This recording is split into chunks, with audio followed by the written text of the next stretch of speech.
London, in Sydney, in San Francisco, 9 a.m. in Beijing and Shanghai. Good morning, everyone. Have a great evening. To recap the headlines. You do not want to miss this How story. are you thinking about those dynamics?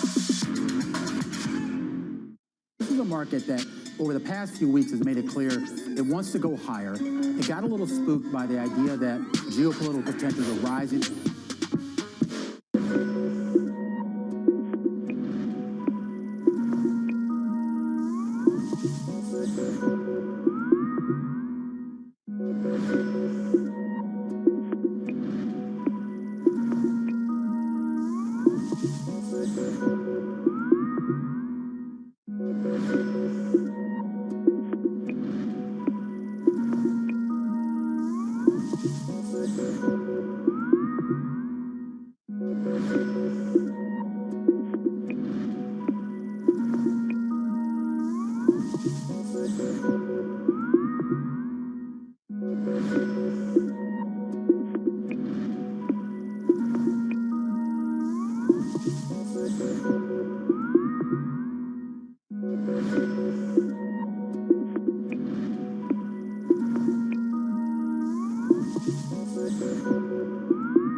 I think that it's hard to put your head around any narrative. Let's just be honest. We've had sort of a shift in, are we in some sort of stagflation fears moment? People were talking about that all day yesterday. Where's the common ground on energy that you share now with the Prime Minister of the United Kingdom? We are both very committed to the transition to a net zero future, and as part of that, to building up the renewable energy capacity for Scotland and the UK. Scotland has got massive potential in wind energy in particular, onshore and offshore, but also some real potential in new and emerging technologies, carbon capture and storage, for example.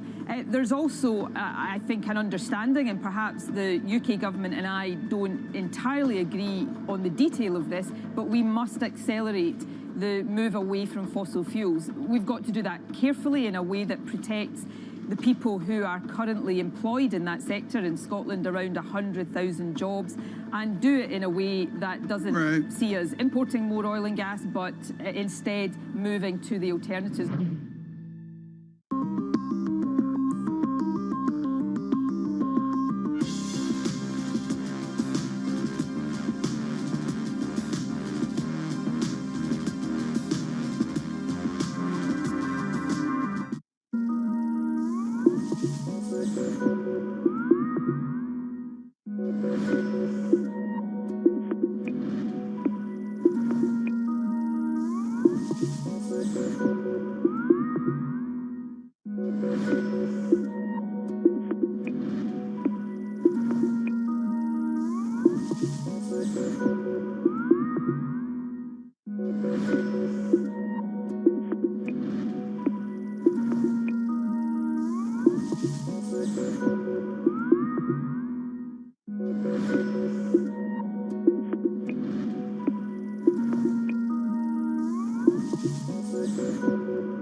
Thank you.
up front, when your shares are down 20%, it's got to hurt. But talk to us about, well, really what you're seeing. Take us more forward-looking. Are you worried about people exiting pandemic era and going back to the gym, or are we going to work out at home more?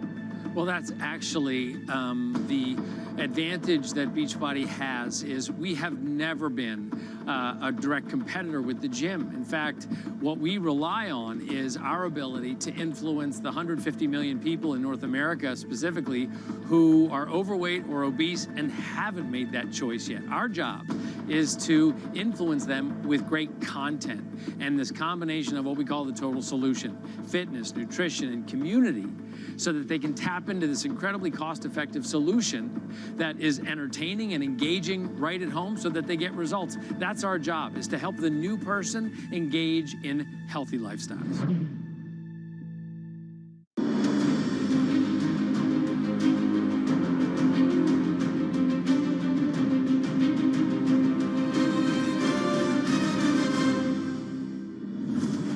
Lee is a world-leading figure in AI, with a career spanning 4 decades in the research, development, and implementation of the technology. I found there's actually this new exciting area of study called artificial intelligence, which was about studying how humans think and make decisions and how computers might be taught to do the same. So I thought this would be the final exploration of the human race.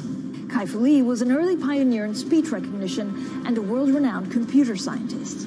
He's worked at the likes of Google and Microsoft and was president of Google China. He now heads Sinovation Ventures, a VC firm focused on tech companies in China. The amazing thing about AI is that you can feed it more data than it needs. It will basically figure out what's useful. So once you have data, you just keep throwing it in. In this episode of Leaders with Lacqua, we talk to Kai-Fu Lee about his career in AI, how big data has given power to tech companies, and how the advancement of artificial technology has a geopolitical side. I think both countries are, we're seeing tremendous AI companies leveraging the strengths of each country. In the case of US, enterprise software. In the case of China, manufacturing. Kai-Fu Lee, thank you so much for joining us on Leaders with Lacqua. So how did you choose AI as your field of expertise?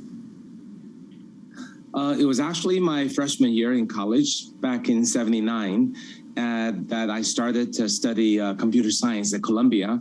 And I found there's actually this new exciting area of study called artificial intelligence, which was about studying how humans think and make decisions and how computers might be taught to do the same. So I thought this would be the final exploration of the human race. And I was a bit naive and very optimistic and felt this was just the most exciting thing to do, that I could, help realize all those things we saw in science fiction and go deeply understand the most important thing, that is the mystery of the universe. Yeah, just a small thing, the mystery of the universe. And then you started working on machine learning and pattern recognition. What did you see in computers and AI then that the others missed? Then I found out how difficult the problem was and how little that we actually understood about the human cognition, that I think someone who is not an expert in the area would think that to make computers intelligent, we first understand how we become intelligent. Then we teach the computers just like we teach our children. And then I tried to do that. Other researchers tried to do that. And that really didn't work out. And I stumbled upon a field called machine learning.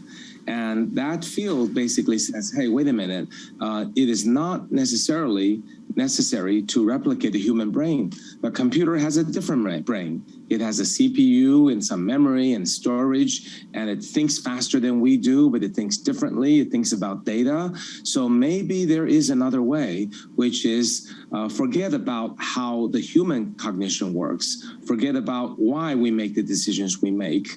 If we just feed the computer lots of data and tell it what's the right answer, when it's really right, and then we keep showing more and more and more data, and one day maybe it would figure out how to make decisions, classifications, and predictions. And that was the road I embarked in the mid-'80s, late '80s, when I started my PhD at Carnegie Mellon.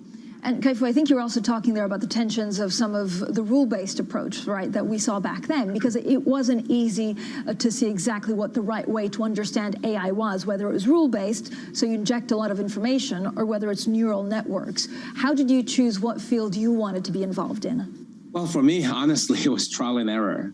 When I went to Carnegie Mellon in 1983, my advisor, Raj Reddy, who later became a Turing Award recipient, suggested I should try expert systems because that was his expertise and his intuition. And I tried it for a year. And then I saw that it wasn't going to become scalable. And yes, it could still be made to work someday, but I needed to do my PhD thesis in 4 or 5 years. And I wanted my thesis to make a big difference. And I didn't think rule-based system would do it. That computers just have different structure of the brain than we do. By teaching it all the rules of how we make decision may not be the right way. And then I started looking at using machine learning algorithms, the equivalent of neural networks, and then I made some progress and some more progress. And then one day I drummed enough courage to ask my advisor, can I please try this other approach? And he was very supportive, very generous, and said, it's okay, you work on this different approach, I will give you all my support, including machines and data. And with his help, I was able to demonstrate that speech recognition of any speaker was actually feasible. And that was my PhD thesis in 1988, which was viewed as a significant progress, if not a breakthrough at the time. Up next, big data collides with artificial intelligence. Kai-Fu Lee's views on the power of information and how that's given market power to the social media giants. Even if you were able to build exactly this software, the same pixels and buttons and interfaces and users and clicks and content and newsfeed, you still can't compete with Facebook because your new company doesn't know how to send things to make users click and pay.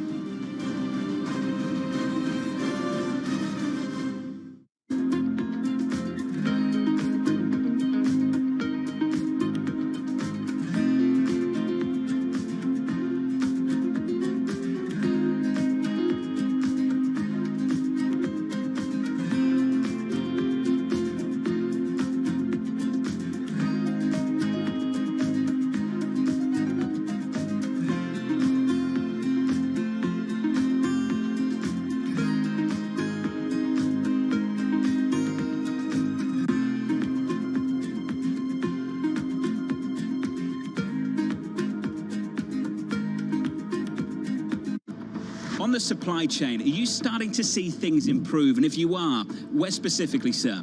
Well, this year we have been mostly affected by the semiconductor situation.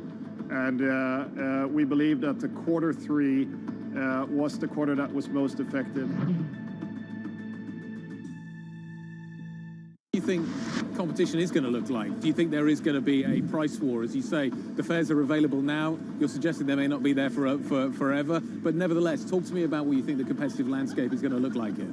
We've seen a bit of departures in this market. And this market has 3 very strong joint ventures that compete head-to-head daily to win the hearts and minds of consumers and businesses in the United Kingdom. So I don't see a difference in the competition. I think we've all focused on Heathrow as the major hub in the United Kingdom, connecting, of course, the US, New York, Los Angeles, and other locations. So I see this as a continuation of competition. We've been waiting for the day that we can compete strongly in the marketplace after such a long period of time where it's only been one-directional traffic from the US to the UK, and now it's open, of course, to UK nationals. You mentioned Heathrow. What about Gatwick? We made a very tough decision in March of last year to really focus our efforts at Heathrow.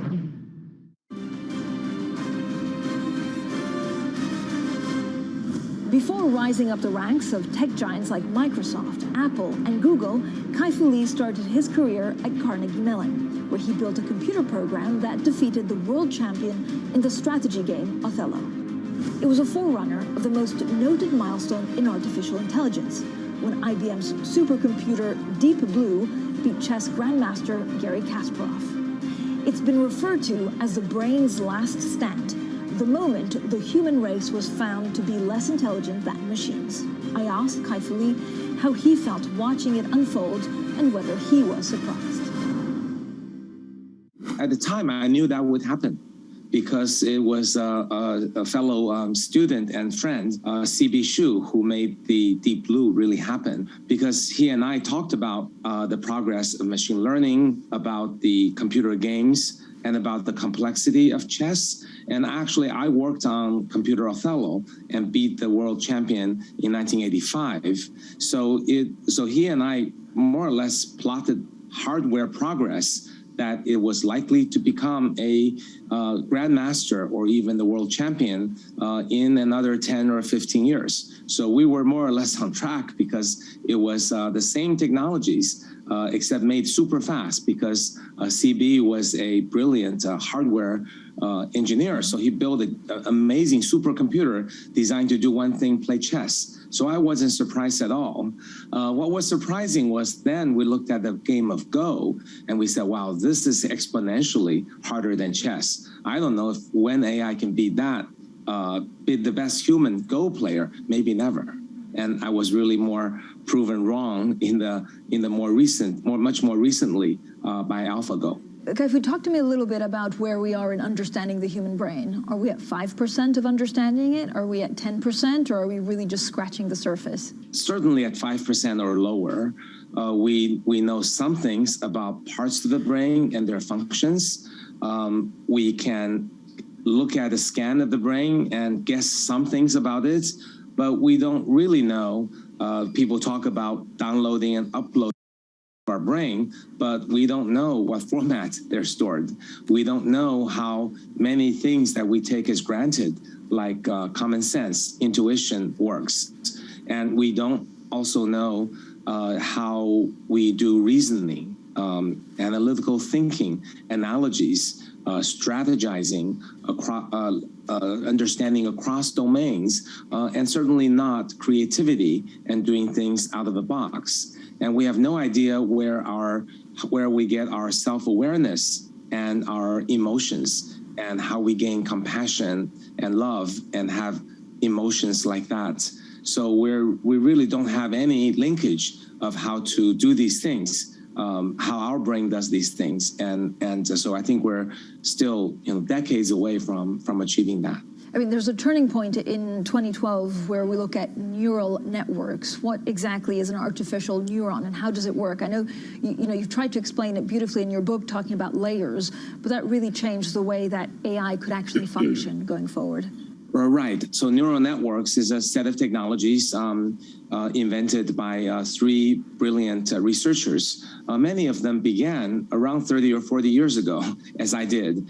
And they ventured to propose that if we build a set of neural networks that are somewhat roughly architected like our brain, so but instead of teaching it rules, you would show it examples. And the examples will be fed into the neural network, and then you tell it what answer you want to get. Then the neural network would self-adjust to get this piece of data to lead to that piece of outcome. So let's say I train it with pictures of dogs and cats and label each dog with the word dog and each cat with the word cat. And then if I showed it tens of thousands of examples, it would learn to separate dogs and cats. Then you can see how that can be led to speech recognition by showing it words that people have spoken or the speech signals people have spoken. And you can have language understanding to go from text to meaning. You can go from evaluating things that have financial impact, like these are the attributes of people who borrow money and pay back. These are the attributes of people who borrow money and default, and use that to judge when a bank should lend money to people. And a company like Facebook can look at all the attributes of a person, what they have read and clicked on, and be given all the possible news items and show the one that's most likely to elicit a reaction from the user. So that's why the internet companies are so powerful, because they know so much about us. They can keep showing us things that will make us click and watch and pay. When we talk about actually some of the data used to understand some of these algorithms, the right algorithms, what kind of data are they using? Is it the one from the social media? Is it the one that we have on our phone? What exactly is being collected, and what's most useful to generate AI? The amazing thing about AI is that you can feed it more data than it needs. It will basically figure out what's useful. So once you have data, you just keep throwing it in.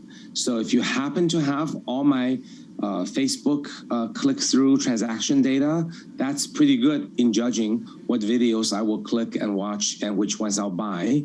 But if you happen to also know my age, where I live, what I bought on Amazon, what I searched on Google, that can all be fed in.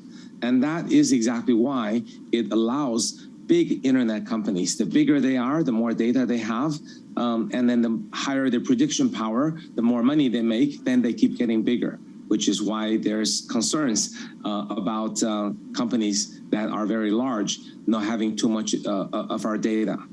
And if you are starting from scratch, let's say you want to build a Facebook competitor, you don't have any of that data. So even if you were able to build exactly this software, the same pixels and buttons and interfaces and users and clicks and content and newsfeed, you still can't compete with Facebook because your new company doesn't know how to send things to make users click and pay. So how much widespread disruption could we see, and will it actually lead to mass unemployment? Well, one of the capabilities clearly is that AI will first learn to do tasks that are routine. So anything that we humans do that are routine are, I think, in danger of displacement. So people who think they do repetitive tasks, routine tasks, whether it's blue collar at an assembly line or white collar because someone is mostly pushing papers, getting approvals, sending routine emails, answering customer emails and phone calls, well, those things will all be replaced, as well as many other tasks like driving, transportation, moving things around, deliveries, and many even jobs that are commercial in warehouses, and probably somewhere between 40 and 50% of the tasks that humans do can be routinely replicated and beaten by AI at essentially zero marginal cost. So that displacement will undoubtedly happen. At the same time, AI will also amplify our capabilities. AI can make great suggestions for someone who's using their strategic thinking, creativity, and ideas and business thinking to become a better CEO, a better scientist, a better physician, and so on. And also, I think AI will be a great tool for many jobs that may become more service in nature, so that a healthcare professional would rely on AI diagnosis, and a teacher would rely on AI to give homework assignments and tests, but still do the teaching himself or herself. So it would be symbiotic, enabling, amplifying, but also displacing, depends on case by case. What are you most excited about? Is it the field of medicine? I don't know whether cancer treatment will be significantly enhanced by the use of AI, and whether that is actually maybe the most exciting use in the next 5 to 10 years. I think general healthcare is the area I'm most excited about. And the reason is that it's poised for a breakthrough. As I mentioned before, in any field, there's a tremendous amount of data that will enable the ability to use AI. And the more data there is, the harder it is for human to comprehend the data, then the more powerful will the AI be. And for healthcare data, we have not only our hospital records, but also blood tests, genetic sequencing, wearable computing outputs, all of which can be fed in a way that no human doctors can comprehend. So that can help with diagnosis, prescription, reading of radiology, and also preventive maintenance and post-illness care, but also, as you said, drug discovery, coming up with new treatments by combining the tremendous amount of data and observations we see and letting this giant data crunching AI power crunch all the data that's coming from healthcare. Coming up, the geopolitics of artificial intelligence. As the US and China try to turbocharge their AI capabilities, Kai-Fu Lee gives his assessment of the opportunities and the risks that this rapidly developing technology could bring. think all companies, individuals, and countries need to understand the impact of AI and what can and need to be done. And I give autonomous weapons as the most obvious example that countries need to look at.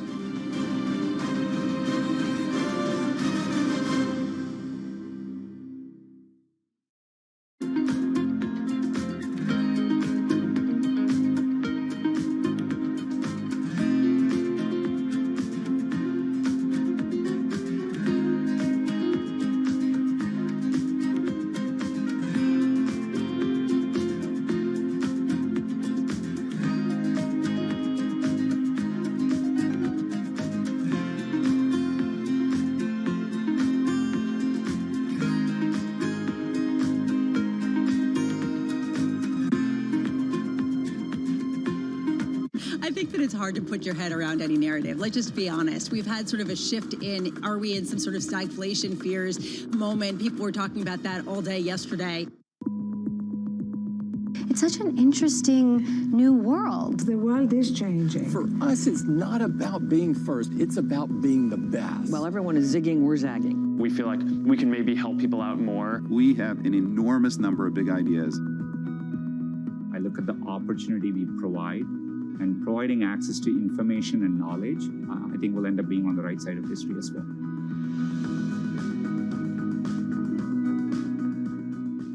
I think what we've seen during this period of time is that communicating via video is not a fad. We are using it in all aspects of our lives, for work, for learning, for communicating, for staying in touch.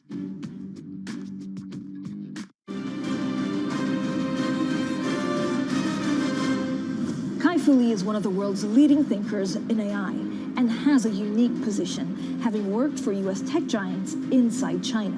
We got into the geopolitics of artificial intelligence, and I started by asking who would win the race between the world's two largest economies in the decades to come.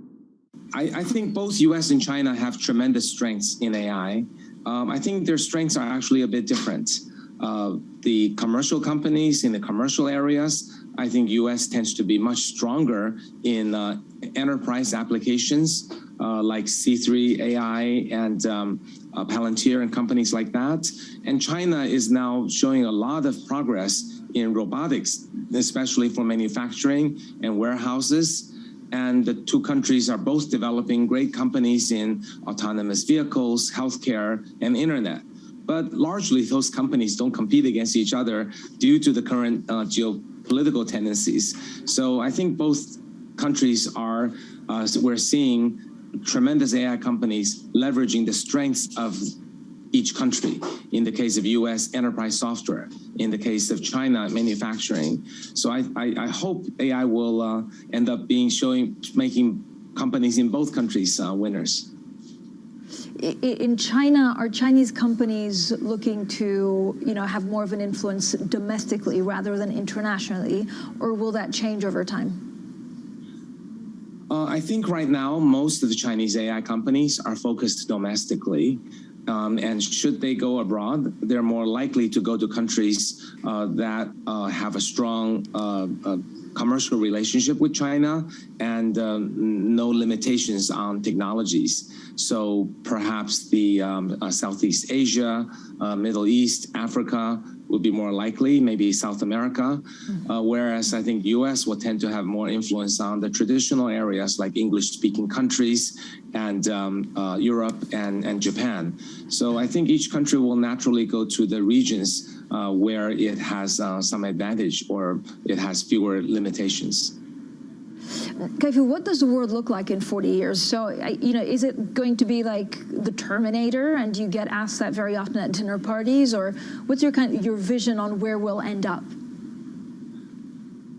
I think it's two very different possible outcomes. As you know, I wrote the book AI 2041. We try to look 20 years out.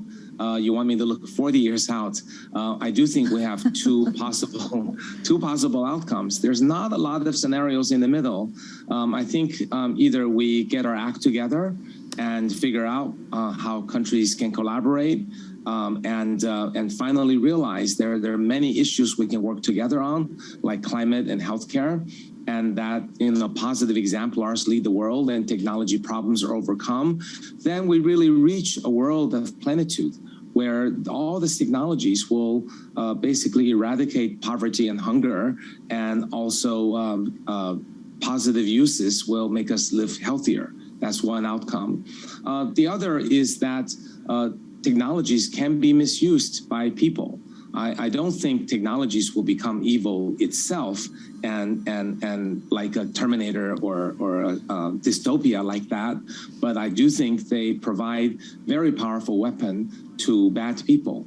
And terrorists, for example, or countries that choose to use them in a very damaging way to the rest of the world, because I think technology amplifies people's capabilities, and using, take autonomous weapons as an example, it's something that could wipe out lots of people targetedly. So I think the opportunity to do bad things and the consequences of doing bad things will change, so that bad people will be able to do more terrible things with less costs. And in that bad scenario, the countries aren't able to contain these bad people with a malevolent intent, and they, empowered and emboldened by technology weapons, can really lead to negative outcomes.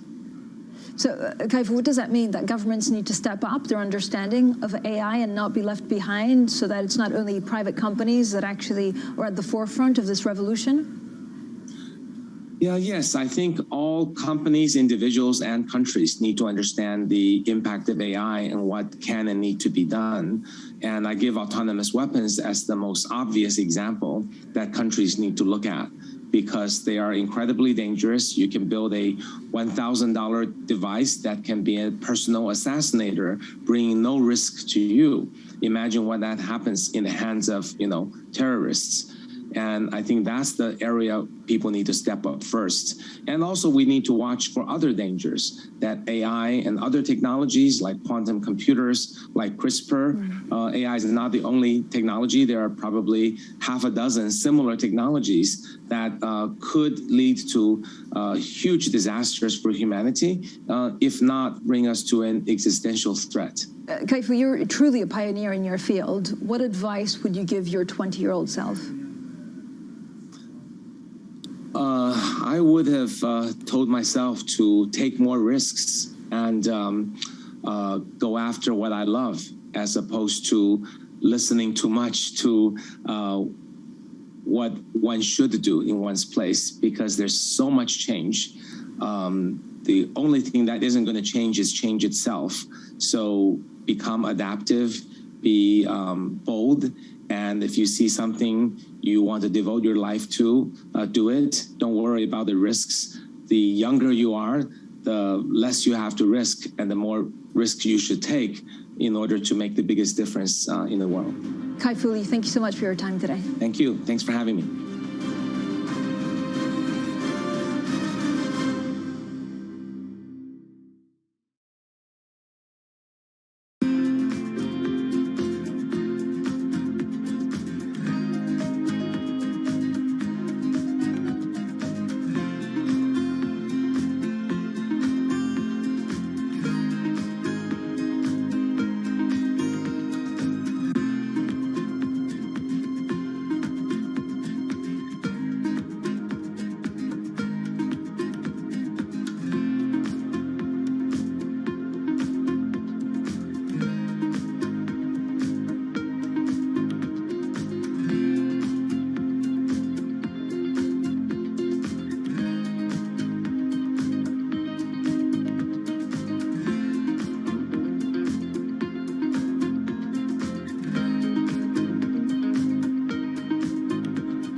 isn't it, just how sensitive the markets are to any commentary about trade. We did see some pressure on the yuan, we did see some pressure on the futures. That is now being reversed.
BSO Now is your online home for weekly Boston Symphony Orchestra and Boston Pops performances. See new concerts that go behind the scenes, plus acclaimed archival concerts. Visit bso.org/now, where the music plays on. BSO season sponsor, Bank of America.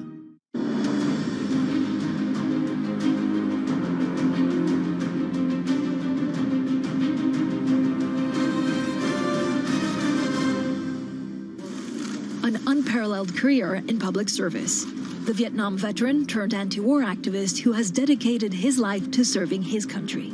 Now John Kerry has a new mission, building a consensus to tackle the defining issue of our time, climate. What I love about it is it's an issue that everybody in the world is now seized by. People realize this is existential, has the potential to be in the future for a lot of people, but it is already for a lot of people. John Kerry is a former Democratic nominee for president, a Secretary of State under President Obama, and served alongside Joe Biden in the Senate for over 20 years.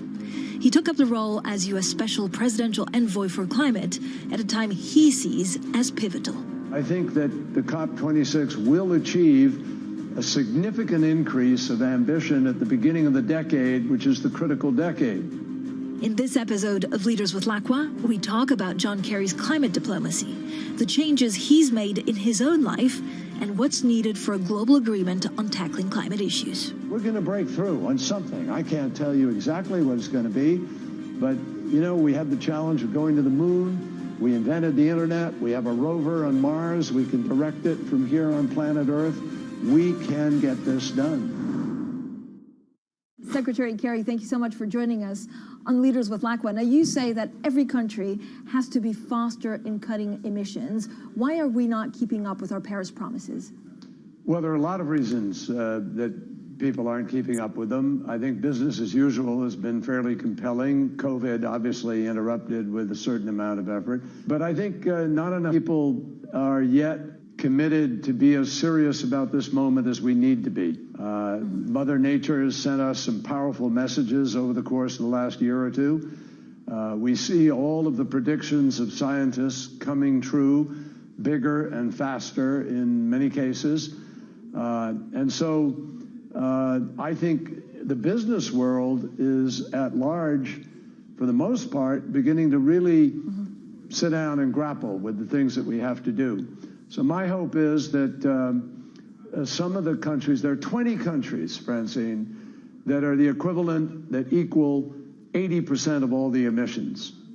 Those 20 countries, above all, have to step up. So, Secretary, do you see a high risk of failure at COP26? No, I don't, because I believe that at COP26, most countries in the world are going to step up with major raising of ambition. And I think that the COP26 will achieve a significant increase of ambition at the beginning of the decade, which is the critical decade. We have to do more, but I think that's going to be a marked jump up from where we were in the last few years post-Paris. The president has promised to double U.S. climate finance, but it still needs congressional approval. How do you plan to achieve that?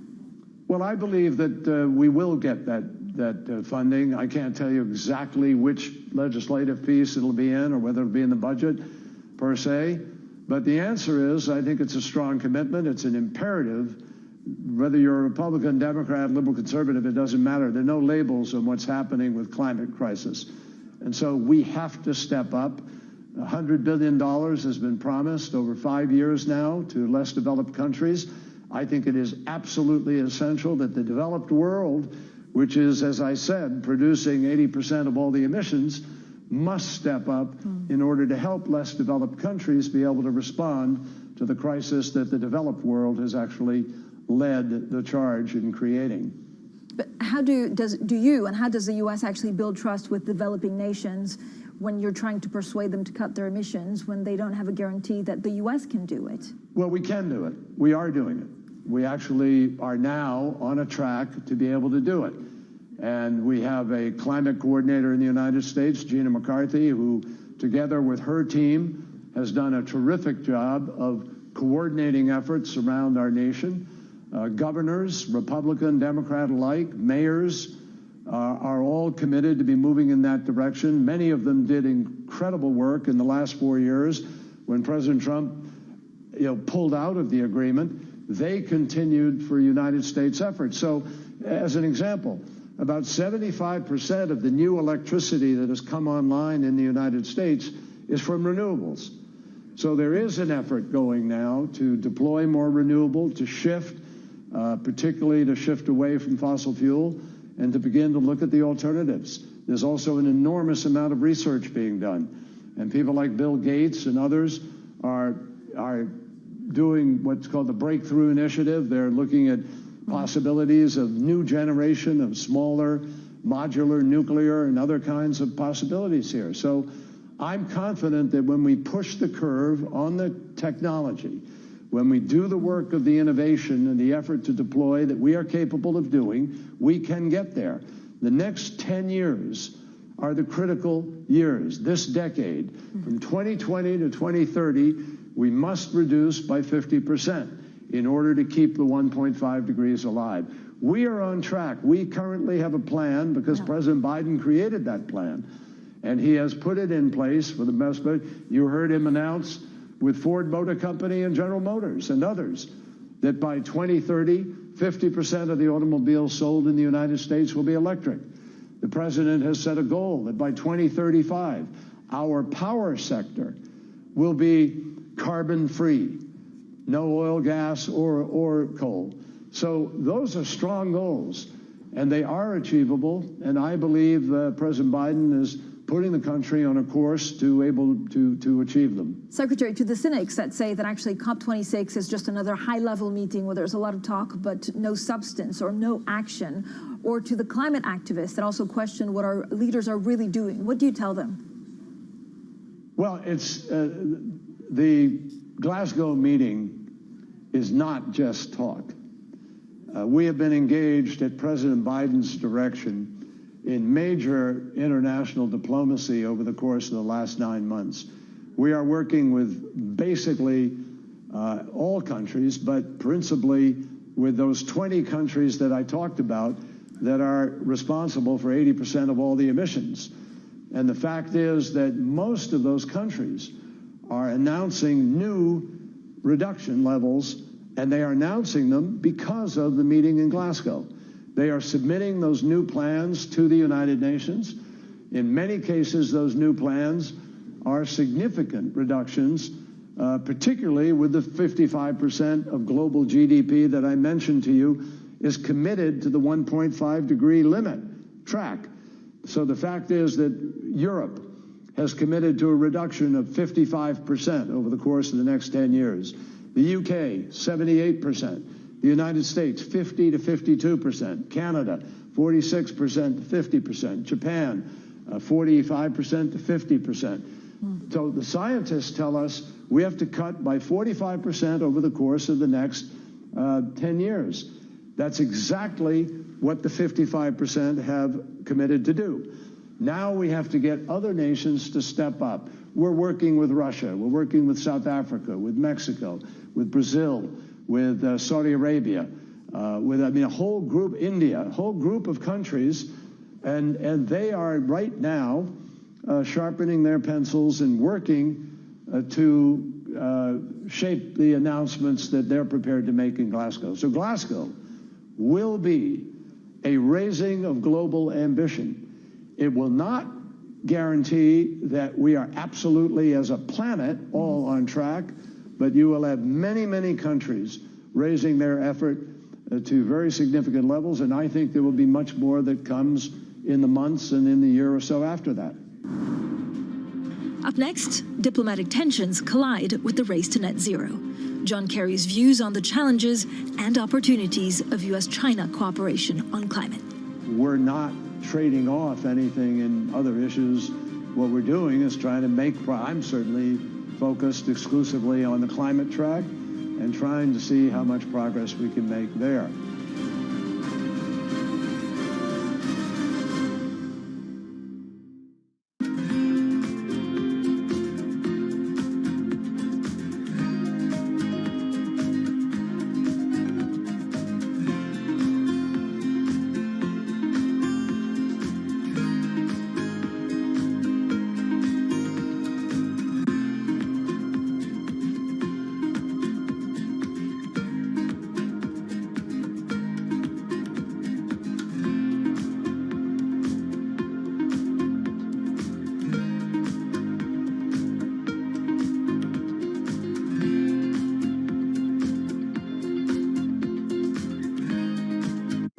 To herd immunity? Or let me ask it a different way.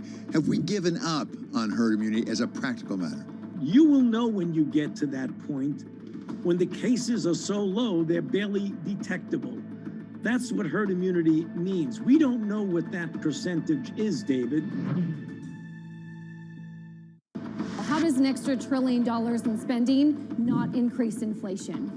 By increasing the productive capacity of this country. And that's a very important thing that we, frankly, have not successfully done across most of my lifetime. You know, I've been waiting for this legislation for months since I became Transportation Secretary, but various presidents have been hoping to reach this day for decades, and it hasn't happened for all kinds of reasons. The American public has been rightly impatient. Now we're getting it done, both making up for lost time and laying a better foundation for the future. Let me also point out to the fact that Part 2 of the President's agenda, what I like to call the big deal.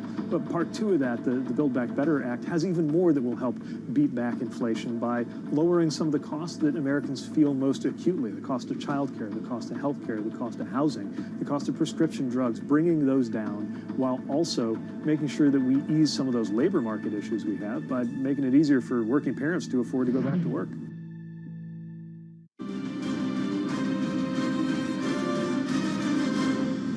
John Kerry is a veteran diplomat, a former U.S. Senator and Secretary of State. And his diplomatic skills are getting put to use in his new role as U.S. Special Presidential Envoy for Climate, particularly when it comes to relations between the United States and China.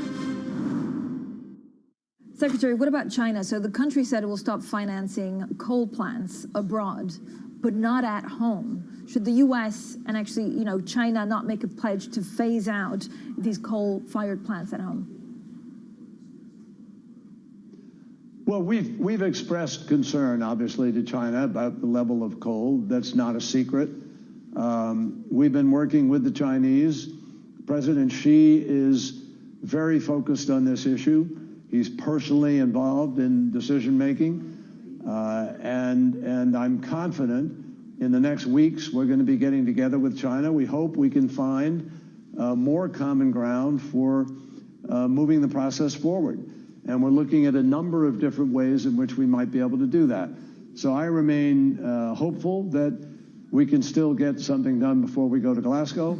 And I'm hopeful that China will on its own, that President Xi will make the decision that they could move further with respect to the reduction of emissions during the course of the next 10 years. Is climate cooperation with China actually tied to, you know, U.S. diplomatic relations with China? Well, I mean, everything we're doing with China is a consequence of diplomacy, and obviously those conversations are taking place. President Biden and President Xi both agreed in their first conversation that they wanted to try to make progress on climate and that it shouldn't be held hostage to other issues. We're not trading off anything in other issues what we're doing is trying to make, I'm certainly focused exclusively on the climate track and trying to see how much progress we can make there.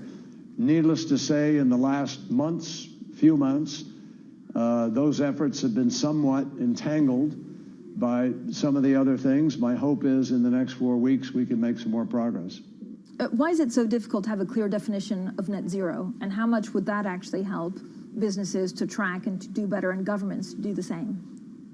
I think there will be a clear definition of net zero by the end of the COP, the end of the meeting in Glasgow. I'm confident that people are working on that. They're also working on something called the rule book. It's pretty archaic. It's technical language for how one measures what people are doing and what the transparency rules will be and so forth. That, we hope, will be one of the outcomes of the meeting in Glasgow. So I think we're on a constructive track to make progress there. We talk a lot about greenwashing, especially amongst businesses or certainly in the financial community, Secretary. Are carbon credits and offsets a meaningful way to deal with climate change? They're a necessary, problematic way to do it. We need offsets to be able to do some of the things we need to do quickly. But you can't have them going on and on forever, or you simply don't wind up with the reductions that you need. So that is one of the issues that will be the subject of discussion and is already the subject of discussion in the working on that instrument I just mentioned called the rule book. And hopefully out of Glasgow there will come unanimity with respect to how people are approaching that. But what we need are real reductions more than we need. I mean, offsets are necessary to get some companies over the hump and get them started, but we can't rely on them in the long run because otherwise you don't get the reductions that you need. What are some of the conversations you're having with financial companies? So there seems to be a time problem, or at least a timeline problem, because the finance industry may not be able to actually reallocate capital in time to avoid some of those, dangerous temperature gains. So what do you do? Actually, the world of finance has been stepping up in these last months. The 6 largest banks in America have announced how much they will invest over the next 10 years in climate activity, climate-related initiatives. And the amount of money they have laid out, the 6 of them, is $4.16 trillion over 10 years. That is money for commercial ventures and operations, but energy is a sector that should lend itself to commercial solution. I mean, if you have the ability to deploy renewable energy, for instance, solar or let's say wind, and those projects are let at a level where there is a sufficient revenue stream, there's no reason why that isn't a long-term investment in commercial sector. It's a straightforward deal. And you can get a purchase power agreement that lasts for 20, 25, 30 years, which gives you a return on that revenue. And that's how you can wind up deploying very, very rapidly. We're working with India right now. India has made a commitment to deploy 450 gigawatts of renewable energy. But India will need finance and technology to help move that as fast as it needs to go. We've created a partnership with India. We're going to work with India closely, and hopefully those power purchase agreements can be put together in a way that allows those projects to go forward. And we're doing that on a global basis. We're working with Indonesia. We're working with South Africa. We're going to work with other countries in order to try to help bring the finance to technology to the table so they can make the transition. And that's one of the reasons why the $100 billion is so critical, because that was promised to developing countries in order to help them be able to get over the hurdle of the transition, which they cannot afford to do on their own. Up next, John Kerry is at the center of global climate diplomacy, and it's had an effect on his habits and his lifestyle. We'll discuss who Secretary Kerry admires and what the job means to him. What I love about it is it's an issue that everybody in the world is now seized by. People realize this is existential, has the potential to be in the future for a lot of people, but it is already for a lot of people.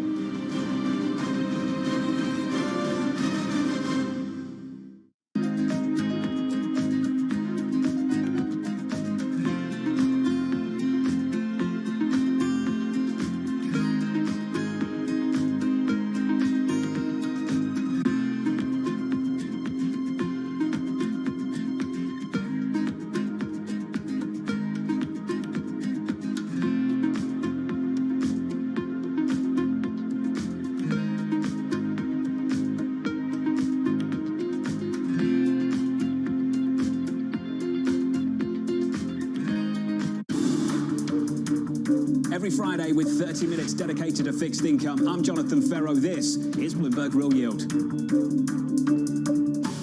Bloomberg has enhanced search on the terminal to deliver what you need when you need it. Now, you can simply type phrases in everyday English in the command line. Compare financials. Find people. Analyze markets. You can enter phrases or ask questions. What do you want to know today? Ask a question or visit SearchGo to find answers now. Crypto, you have a world of young people that want their own financial system and their own culture.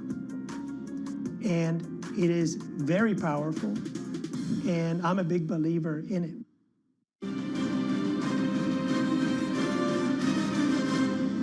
John Kerry has one of the most high-profile jobs on the world stage as U.S. Special Presidential Envoy for Climate, meeting with world leaders to try to secure commitments to decarbonize. I asked who Secretary Kerry admires and what this pivotal new role means to him on a personal level. Secretary, what do you like most about your job, and what do you find most frustrating? I find frustrating that we don't have the money in the budget at this point in time, and we're not just putting it out there on a rapid basis to get the speed that we need for this transition. We've got to work around the edges to make that happen. What I love about it is it's an issue that everybody in the world is now seized by. People realize this is existential, has the potential to be in the future for a lot of people, but it is already for a lot of people. And so you have people all around the world, some of whom have to move because they can't live where they're living anymore. The heat is getting intolerable. The drought is too long. The production of food is interrupted. Their water supplies are diminished. And we in the United States have the ability to be able to do something about it and make a difference in their lives and indeed in the future for all of us. That's a pretty big privilege to be able to help work on. And I have a superb team, all of whom are focused on Glasgow as the jumping off spot to really try to create a framework through which we can make good things happen. And that's what we're trying to do. How confident are you that it's the new technologies, and actually technologies that also get cheaper, that will really lead to a radical transformation? I'm confident about it because that's something that we in the United States and some other countries do extremely well. We had to do vaccines, we did vaccines. We had to deal with AIDS, we dealt with AIDS, and came up with a program for various parts of the world and made a difference. We needed to stop Ebola. Under President Obama, we stopped Ebola in West Africa. Millions of people were predicted they were going to die. 11,000. It's too many, but we lost only 11,000 compared to the millions. We can do these things. We've cured diseases. I mean, we deal with smallpox. We deal with polio. We are making progress in so many different ways that never gets reported on adequately because it's the crisis that obviously commands attention. But the fact is that when I was in college, the severe poverty rate was over 50%. Today, for the first time ever in history, it's below 10% in the world. If you're a woman in the world today and you're pregnant, you're 50% more likely to give birth to your child and that your child will be fed. I mean, there's just an enormous amount that we are capable of doing if we put our minds to it. We are now researching and developing in carbon capture and storage, in battery storage, in green hydrogen, in direct air carbon capture. We're going to break through on something. I can't tell you exactly what it's going to be, but, we had the challenge of going to the moon. We invented the internet. We have a rover on Mars. We can direct it from here on planet Earth.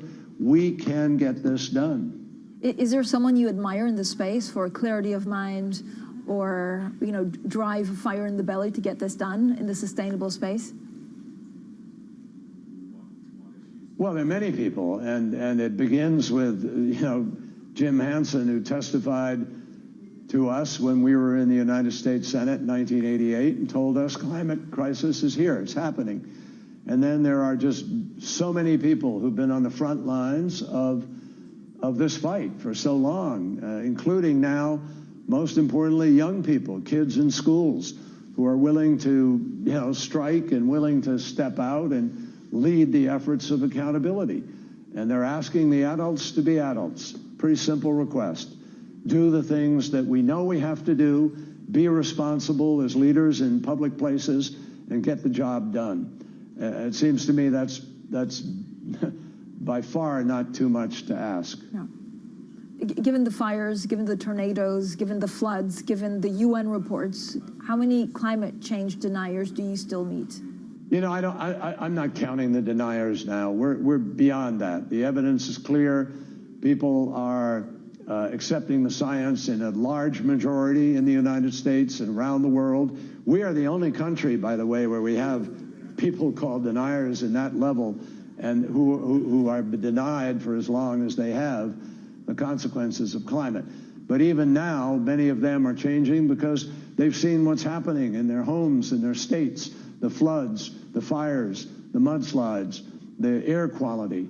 It's pretty hard to miss it now. So I don't think the challenge now is deniers. I think the challenge is getting both parties, because climate has no affiliation with any party or ideology.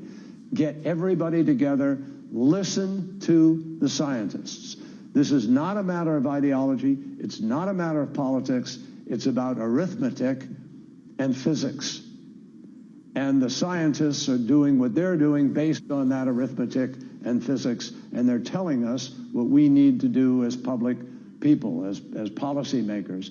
That's the challenge. Secretary, have you changed anything in your lifestyle to actually help the cause against climate change? Indeed, I have.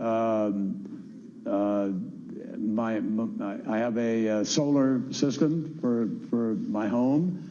I drive an electric car now. I still have the one internal combustion engine vehicle, which is being traded for another electric car. And we're making more conscious decisions about our use of energy within a house. I've become a flagrant light switch, a chaser whenever I walk through a room or a building. Yes, I think there's a new consciousness. Am I doing everything that I should be or could be? Probably not. But I'm super conscious of the need to try to all of us do what we can to make a contribution here. The biggest thing I'm doing in my lifestyle is traveling around the world, trying to do diplomacy and help make a larger decision in the context of Glasgow that could reduce a lot of the anxiety that we're all living with today about where we're headed. Secretary Kerry, thank you so much for your time today. My pleasure. Thanks for having me.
That over the past few weeks has made it clear it wants to go higher. It got a little spooked by the idea that geopolitical tensions are rising.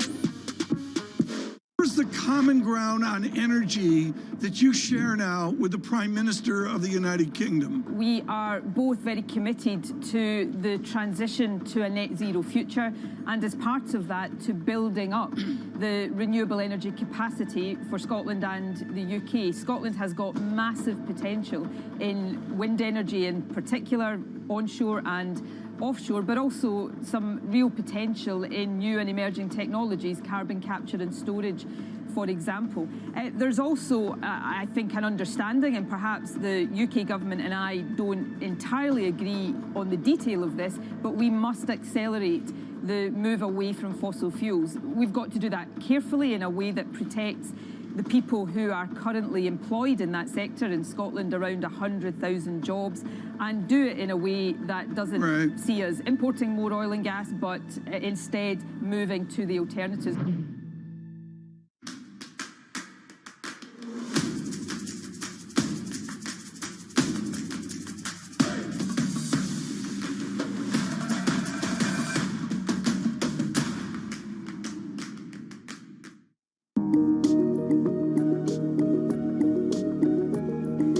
Lacqua, and welcome to Bloomberg's Front Row. Today, I'm talking to Noel Quinn, the chief executive leading HSBC through its most radical overhaul in years. The expectations are high. Noel's predecessor was ousted by a dissatisfied board. Now, this 35-year banking veteran has to show he was the right choice to run the largest bank in Europe, one with a long history in China. Let's be honest, if you want to be an international bank serving the world, serving 60 markets, at times it can be difficult, and I'm not going to deny that. Noel was already making big changes even before clinching the chief executive role. In his first interview since becoming chief, we talked about revamping a 156-year-old institution, his expansion plans for China and beyond, HSBC's green transition, and why he's taking a tough line on crypto, plus the enormity of challenges from returning to the office to retaining talent. Here's my conversation with Noel Quinn. So, Noel, you've had quite a busy 2 years. You became chief executive formally. You've had the pandemic. I mean, how has that shaped your strategy for the bank? Well, clearly the pandemic was a major influence on everything we've been doing over the past year, 18 months. But I want to go back, actually, when I first took over. There wasn't the pandemic. It hadn't taken hold at that time. And we embarked on what I believe is quite an ambitious transformation plan. We committed to sort out some unprofitable businesses that we had. We committed to really releasing those good businesses we had, particularly in Asia, transaction banking, and investing in those. And I'm really pleased with the progress we made. But then the pandemic hit early last year. The health crisis was a global one, as we all know, but led very quickly to an economic crisis. And the most important thing for me is the way our people responded. They were superb. I mean, it really shows resilience. Yeah. Where are we in the strategy revamp? Are we halfway? Is there more to come? I'm pleased with the progress we've made. If you look at each aspect, I committed to reducing risk-weighted assets in some of our unprofitable businesses. We're 85 billion done after 18 months out of a target of 110. I'm pleased that we delivered significant cost reductions last year. We reported that. We took out nearly about 10,000 headcounts. We reduced the cost base significantly. We're on track for our cost reduction plan. And I also said that I would address the profitability of our retail business in France and our retail business in the US. And as you know, we announced just a few weeks ago that we're selling our retail business in France and our mass retail business in the US. So that's good progress, but there's still more to do. How difficult is it to position HSBC with these growing tensions between the US and China? Listen, geopolitics, we've been around for 156 years. We've faced political tensions in that 156-year history. Let's be honest, if you want to be an international bank serving the world, serving 60 markets, at times it can be difficult. And I'm not going to deny that. But our clients tell us they still want us to bank them globally, whether they're consumers wanting to invest elsewhere in the world, their savings, or it's businesses wanting to trade with the world. The demand we've seen over the past, even in a crisis like the one we've just faced, the demand from our customers to serve them globally still exists. But are authorities asking you to choose between one or the other? No. Clients? No. We have to comply with the laws, the regulations in the markets in which we operate in. That's a complex task. I'm not going to pretend it's easy, but no one's asking us to choose. You've lived in Hong Kong. Does that help you actually straddle both dimensions? It helps you understand the markets. When I lived in Hong Kong, I served, over 22 countries, 22 markets. I traveled regularly. I saw the clients. I understand their businesses. I understood the economies. I was frequently in China, but frequently in India. And it gives you that understanding of client need. And at the end of the day, we're a client-led organization. And if our customers are telling us they want us to bank them globally, they want us to help them navigate the complexity of world trade, then that's what we should do. Do you think those complexities will get even more complex? Listen, I can't predict the future. But is it a complex world we live in? Yes. Has it become more complex over the past couple or 3 years? Certainly. But that's when we step up and help clients navigate that complexity. I'm not going to pretend it's easy, but it's rewarding. You've moved a lot of your executives to Hong Kong. Would you ever move to Hong Kong? Listen, I've lived in Hong Kong and I loved it, but I'm going to stay in London. But it's right that 3 of my executives, particularly, they're the 3 heads of some of our global businesses, wealth and personal banking, global banking, and commercial banking, are moving to Hong Kong. It's great for them. They get to experience that growth opportunity. You know, Asia is a phenomenal growth opportunity, not just in Asia, but for our clients as they expand globally. And it's great they're experiencing that. And I want them close to the opportunity and close to the growth. But I'm staying in London. What are your expansion plans in China? Are you hiring? Yes, we're hiring. We've announced a commitment. We got an initiative called Pinnacle. The plans there are to hire 3,000 extra wealth managers over the next 3 to 4 years. We've already hired 600 of those in the first 9 months of the program. We're on track for our target for hiring this year. And the initiative's going really well. It's meeting business case expectations. When we hear China say that actually they want to have a fair society, what does that mean for wealth creation? And what does it mean for your pivot and your focus on China wealth? Well, let me talk about wealth creation from a China concept. I mean, if you think about the number of cities in China that have over 1 million urban population, you know, there are different statistics out there, but it's certainly around the 75 to 90 mark. Now, many of those cities have gone through urbanization over the past decade to 15 years, and they're going through GDP per capita growth. And we're starting to see those cities turn into strong consumption markets. And as they develop consumption appetite, typically when they get to GDP in the double digit, $10 to $12 to $13,000 per head, that's when they start to think about wealth products, insurance, wealth management, investment products. And that's where I think the huge opportunity is. And by the way, urbanization hasn't finished. There's still more urbanization to come. So I think we're on a long transformation program within China where the creation of wealth, and it's about definition of wealth, it's not super wealth just, it's wealth for the middle class and it's wealth for the urbanization that's taken place. That's why I think everyone's interested in China as an opportunity for wealth. And don't just think about wealth in China as the super rich. It's also wealth for everybody, and it can be as simple as an insurance policy. So with the latest crackdowns and extra regulation, you don't really feel like it will veer you off course? No, I still think it's an important market opportunity, it's an important market need to serve, and it's not going to change our investment plans. Do you look at China in terms of a 3-year plan, a 5-year plan, or is it more nimble given some of the changes we've seen? Oh, no. You really got to look at China as a minimum as a 5-year plan. And you've got to really, in that 5 years, be laying the foundation stones for the next 5 after that. You don't look at China on a 1 or 2 year or 3 year operating cycle. Talk to me about Hong Kong, some of the laws that, the sanctions law. If it comes through, what does it mean for the financial sector?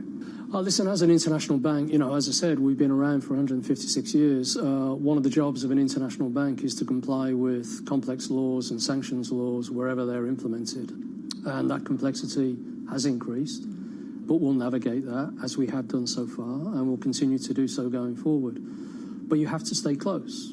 You have to stay close with your clients and with the regulators to understand their requirements and to navigate those complexities. But it's certainly a complex situation at the moment.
Access the financial world on demand. Hear from leading economists, policymakers, and industry experts via live and on-demand webinars, only from Bloomberg. Start exploring to see what's moving the markets. Visit Bloomberg.com/webinars. Lots happening on Wall Street. It's the basic law of economics. The Fed is telling us this is transitory. Need to catch up? This is Bloomberg Wall Street Week. I'm David Weston. We've got the information and insights. David, you just hit the nail right on the head. From businesses most influential and instrumental. And that's the way you run good risk management. But we need to invest in our systems. Bloomberg Wall Street Week premieres Friday with replays all weekend on Bloomberg Television and Radio.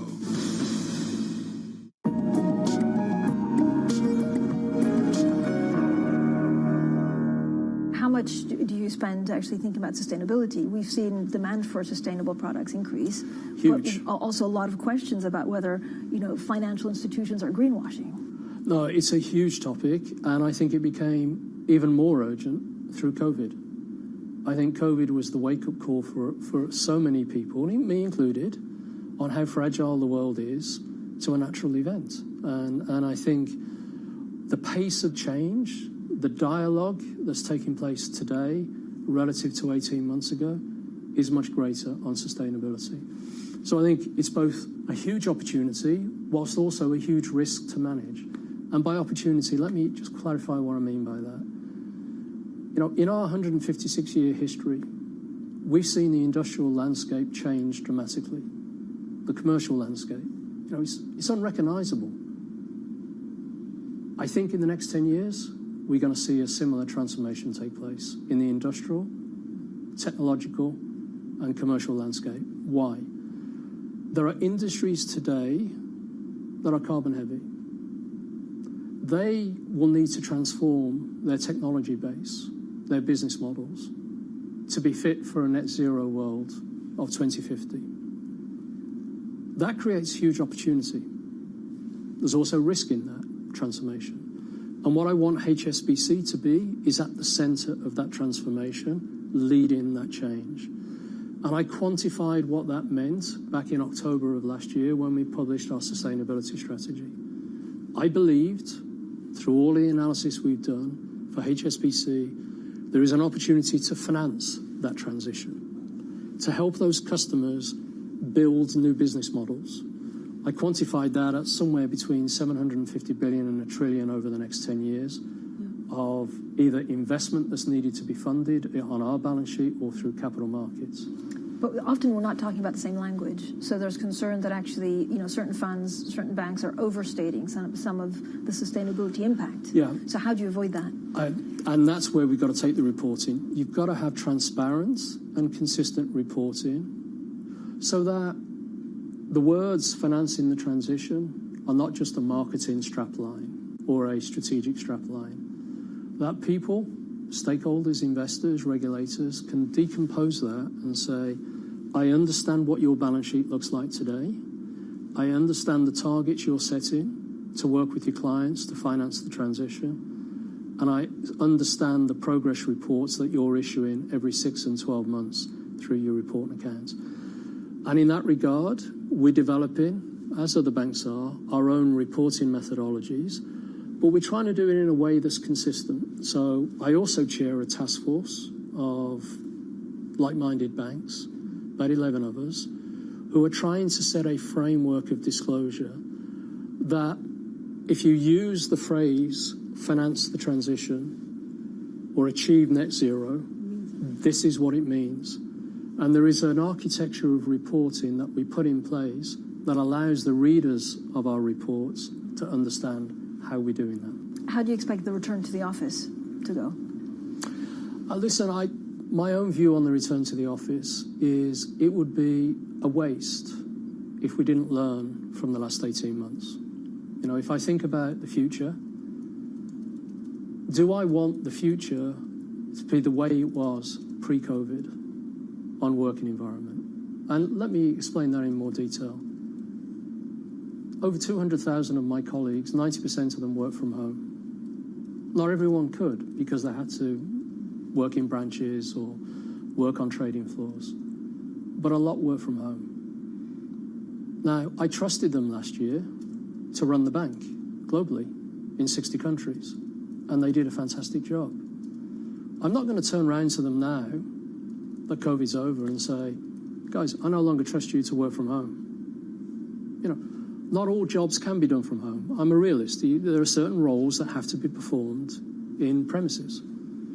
Also, offices will always have a place because offices are great environments for learning, for innovation, for collaboration, and from team building. But I don't have to translate that into a statement that says, right, now work in the office 5 days a week doing emails and VCs, when I've just trusted them to do things at home for the last 18 months. So I'm learning, but if you want a label, I'm probably more inclined towards the hybrid model for certain roles. What segments of banking do you see more talent wars? So I feel like every day we have a story about junior bankers being paid $110,000, $120,000. Chinese quants apparently paying them $300,000. Yeah, there is clearly a very hot market at the moment, particularly in investment banking, at all levels, not just the junior levels. There's a very hot market at the moment in global markets, in the trading businesses. But you know, they go through phases. We're very fortunate in that we have some really top quality individuals that are working for us, but competition for talent is the same as competition for customers. It has always existed and always will. Do you have to increase your prices? Your pay? I mean, we've always got to adjust. We want to make sure we're paying to market, that we're competitive, and that we're keeping our talent. So we monitor the market pay levels very closely. Will you or your executives travel less post-pandemic? Yes, undoubtedly. Again, it's part of the learning curve. It would be a shame if we all went back to the way it was, where we were flying around the world for 1-day trips here and 2-day trips there. So my expectation is I will probably do fewer, longer trips. My expectation is that will translate into probably a reduction in our travel budget by around about 50%. Which is quite, for the bank as a whole. Quite impressive. Yes, that's my expectation. Now, at the moment, we're nowhere near spending the balance of the 50%, you know, because there's still so many travel restrictions. But we've learned to live and operate in a very different way. Video conferences worked. You know, I remember one day sitting at home, I traveled the world in a day, talking to clients in different parts of the world. Now, you can't do that forever. You still want to have face-to-face interaction. I'm desperate to see some of my colleagues in our markets and spend some time with them for a different type of interaction, a more informal interaction.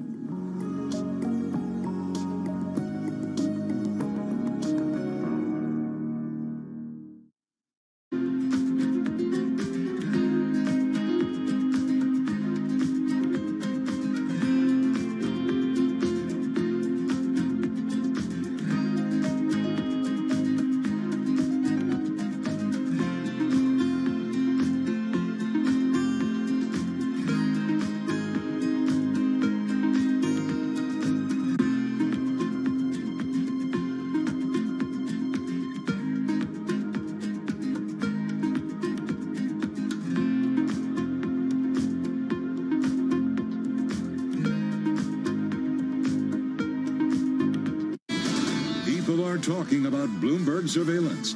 There's some guy out on Twitter who says I look like I'm 101. I noticed that. Do you think I need a lift? Is it time What did he say about me? What did that particular gentleman say about... Let's have a look. One of them is near 101 years of age. Which one would that be? The other has an ego in the orbit of Mars. Who's that? I had no idea. Mrs. Lisa, the only chance to productive conversation. It's a fairly accurate summary of this show, isn't it, Tom? The eyes, or should I do the whole thing?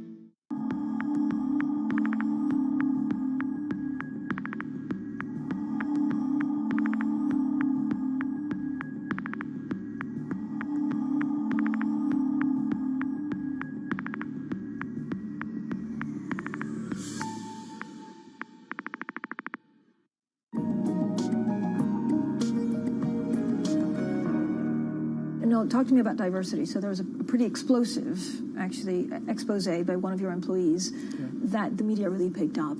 Has it changed in any way you're thinking? I mean, I think first and foremost, when that came to our attention, the first thing we did was talk to the individual concerned, understand his concerns and his allegations, and commence the formal investigation to make sure that we were following up on anything that he raised, and we're in that process. The second thing I'd say, you know, we are absolutely 100% committed to creating a diverse and inclusive culture. You know, you can't be an organisation that operates in 60 countries and not believe in diversity and inclusion. I've remained at this bank for nearly 35 years because I felt as though, as an individual, and we're all different, I felt as though I've worked for people who valued me as an individual. They motivated me, they mentored me, they trained me, they inspired me. If there were times when I was possibly thinking of doing something else, it was when you didn't experience that. So if I enjoyed that, and I felt that motivating, then I want that as a leader of this bank for every one of our colleagues. And when somebody says they're not experiencing that, then that hurts. And that's something we've got to address. And I've got to make sure that doesn't happen. So I want a diverse, I want an inclusive organisation, and we will do everything we can to improve. Now, I'm also a realist. I'm not naive. I know there's more we need to do. I know there's more I and my leadership team need to do to make progress on diversity. We've made good progress on gender, but there's more still to do. We've put an awful lot of effort into matters of LGBT. It's clear we haven't done enough for our black colleagues, and they feel as though they haven't had the same opportunities that others. And that's why I set a target that by 2025, I want to double the representation of our black colleagues in our senior leadership ranks. And I want to make further progress on gender diversity. So I've got an agenda that we're working on. I'm committed to it. And I'm not naive to think everything's perfect. And I will make sure that I will keep working on that agenda. Talking about cryptocurrencies, yes. So you were definitely on the very cautious end yes. of cryptocurrencies. Has that changed? No, and let me explain, because it's important to step back. Yeah. When I think about cryptos, whatever the form is, I look for two attributes, I look at two dimensions. Firstly, transparency. Secondly, convertibility or volatility. Let me deal with transparency first. Particularly with respect to cryptos, it's important to understand who the counterparties are. And are those counterparties transparent to each other? And are they transparent to the intermediaries like banks and regulators? Because in the world of high expectation on money laundering controls and sanctions control, a lack of transparency can get you into trouble very fast. Second dimension, convertibility or volatility. I look at that from the point of view of, if somebody wants to hold a crypto, what's that cryptocurrency worth? And is that client suitable for that level of volatility? Let me give you an example. If I'm lending money to a corporate and their balance sheet is denominated in US dollars, their sales ledger, their receivables, their cash balances are US dollars, sterling, euros, I'm able to form a reasonable assessment of the value of those assets. Now, if those assets are denominated in a cryptocurrency that can fluctuate plus or minus 10 or 20% in a day or a week, and I've got to make a lending decision, do I lend money to that company? How do I value that balance sheet? So, for me, there are certain types of cryptocurrencies that score highly on transparency and convertibility, and clearly central banked digital currencies score highly on that. There are other types of cryptocurrencies that don't. Bitcoin. I'm not going to name any one of them, but I'm looking at it at a theoretical point of view. Yes. And then there are certain clients that can cope with volatility, and there are certain clients where I'd have a conduct issue if I encourage them into volatility. So I looked at cryptocurrencies and say it's a phenomenon for the future. It is there. It's happening. So I can't deny it. But equally, I've got to assess the risks and the proposition to clients and different types of clients. And therefore, I am more cautious at this point in time because I've got those two lenses that are absolutely critical. Do clients want them, though? Yes, of course they do. No, not all clients. So are you not all missing clients. out on business? Yeah, but that's life. You know, at the end of the day, you don't, as a financial institution, you can't chase every piece of business that's going if you don't think it's the right piece of business. Just because a market is evolving in a certain way, you've got to make judgment calls as to which business you'll go for and which business you may not. I firmly believe that central bank digital currencies are going to be there for the future, and I want to be part of that part of the market. I think there are certain forms of stablecoin that equally can exist very well. But I think we've got to see how the market evolves, but I look at those two lenses, and they're important lenses. Because if you get either one of those wrong, you've got a conduct issue on client conduct, or you have a credit issue in that you've lent on the back of an asset base that is not real, or you've got a financial crime issue. So through those two lenses, what needs to change for you to change perspective? Well, I don't think I'll ever do anything that is involved in a lack of transparency, because you cannot be true to your commitments to regulators to operate a compliant financial crime environment, a compliance environment, if there is a lack of transparency on a transaction. You know, I can't move money around the world, hard currency around the world, without understanding counterparty risk. No international bank can. You put your license at risk. So why would I then do it in cryptocurrencies just because it's an emerging opportunity? Why would I do in the crypto world what I won't do in the real world, in the hard currency world? Noel Quinn, thank you so much for your time. Pleasure. Thank you, Francie.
Mercedes-Benz is on a path towards CO2 neutral mobility. So we have flicked the switch there, and really we're going to step by step electrify everything.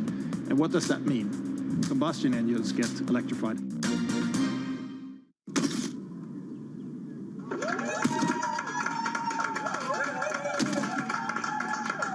When you put the garbage inside, there's a little sensor that detects the garbage and speaks out. And this is one of the initiatives that we have created here. We, as the residents of this neighborhood, a bunch of neighbors that have come together to try to deal with the fact that our neighborhood is dirty. We want to make a difference. We want to have a clean streets that look nice and are nice to walk in.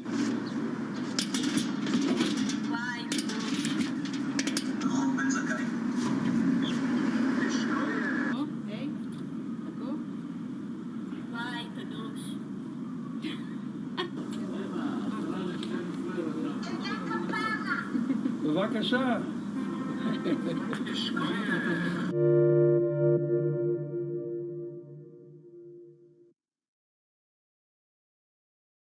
I think that it's hard to put your head around any narrative. Let's just be honest. We've had sort of a shift in, are we in some sort of stagflation fears moment? People were talking about that all day yesterday. I think that SPACs are very much here to stay. You can trade anything as a trend follower. When you think about Bitcoin, I don't think it's a currency. I think it's a commodity. Today, we're in an everything bubble. I'm Eric Schatzker, and welcome to Bloomberg's Front Row. Today, I'm talking to Lloyd Blankfein, the former chairman and CEO of Goldman Sachs. For 12.5 years, Lloyd held one of the most powerful jobs in corporate America. He steered Goldman through the financial crisis and the uncomfortable scrutiny that followed. For decades, it was normal, even expected, for Goldman chiefs to build a second career in government. These days, the road to Washington is a minefield for anyone from Wall Street. I would have considered public service because, what else is left? I worked at a high level at Goldman Sachs for 37 years. You want to do something different and make a contribution. So it's something that, might have, but I'm not mourning it. I understand why it's not happening now. Lloyd is keeping busy and doing a lot of trading. He and I talk about his views on Robinhood, Wall Street bets, and crypto, the future of New York City, when CEOs should and shouldn't speak out on ESG, what he wishes he'd done differently at Goldman. Here's my conversation with Lloyd Blankfein. For 12.5 years, you held what was arguably the most powerful job on Wall Street. What's it like now, being the former CEO of Goldman Sachs? Bit of a relief. I'm not sure it was the most powerful. I spent a lot of time arguing against that, and I always thought to myself, gee, if I'm so powerful, how come I'm taking so much abuse? How are you keeping busy? Well, here we are chatting. Somehow, I'm not scheduled. I don't set my clock most mornings. And somehow I get to the end of the day, and I've been busy the whole day. I spend a lot of time reading. I try to learn stuff. Originally I thought, and I wouldn't preclude going back and doing something else more intense certainly than the life I'm leaving now. I originally thought and was advised to take a gap year, and then when I finished my gap year, the country decided to go on its own gap year.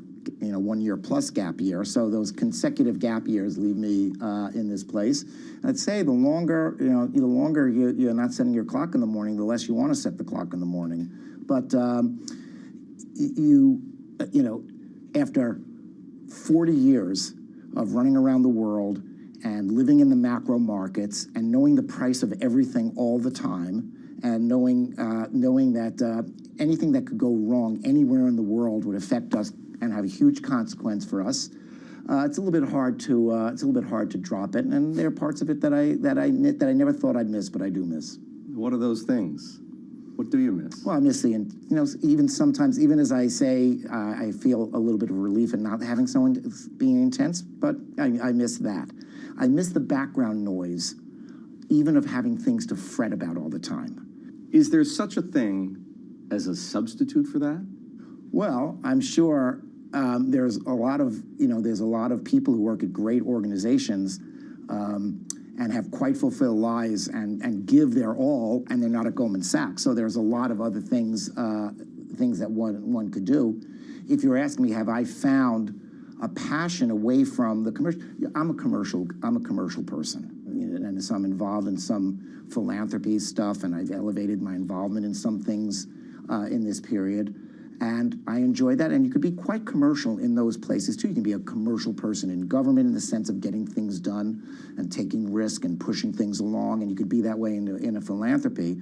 But I'm a P&L guy, and I kind of like that stuff, and I like the immediacy of it, and I like the intensity of it. Your four predecessors as chairman of the firm, Hank Paulson, John Corzine, Steve Friedman, Bob Rubin, all went on to serve in government. Don't leave out John Whitehead. Well, there was one in between, right? John Weinberg. It was the same time as, yes.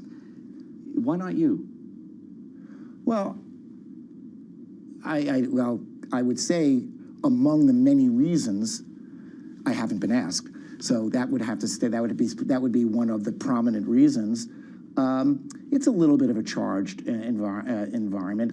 I wouldn't say when you look at the administration, you're finding a lot of people from finance and business backgrounds, even in traditional roles in which, that were occupied by financial people or commercial people or business people. So I would say that it's not something that I mourn, but certainly I would have gone into, I would have considered public service because, what else is left? I worked at a high level at Goldman Sachs for 37 years. You want to do something different and make a contribution. So it's something that, might have, but I'm not mourning it. I understand why it's not, why it's not happening now. I hear Janet Yellen is looking for an exit. What about Lloyd Blankfein for Treasury Secretary? Would you throw your hat into the ring if you thought they were interested?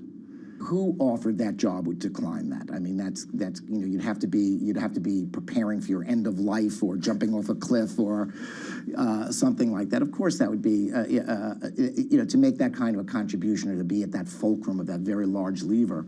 Of course, you'd want to do it. But again, I have no real connection to that. I mean, we can go through this, but I don't think that that's going to happen. But it's not going to happen because I'm going to turn down the crown 3 times and make them twist my arm. I don't think the offer is forthcoming. You dabbled for a hot second with consulting. Tell me about that. I was I think I was trusted by a number of people who came to me for advice, and guess what? They still did. And for a while, and the line between you do things as long as I did, and engage with with the people that I engage with, there's not much separation between your business life and your personal life.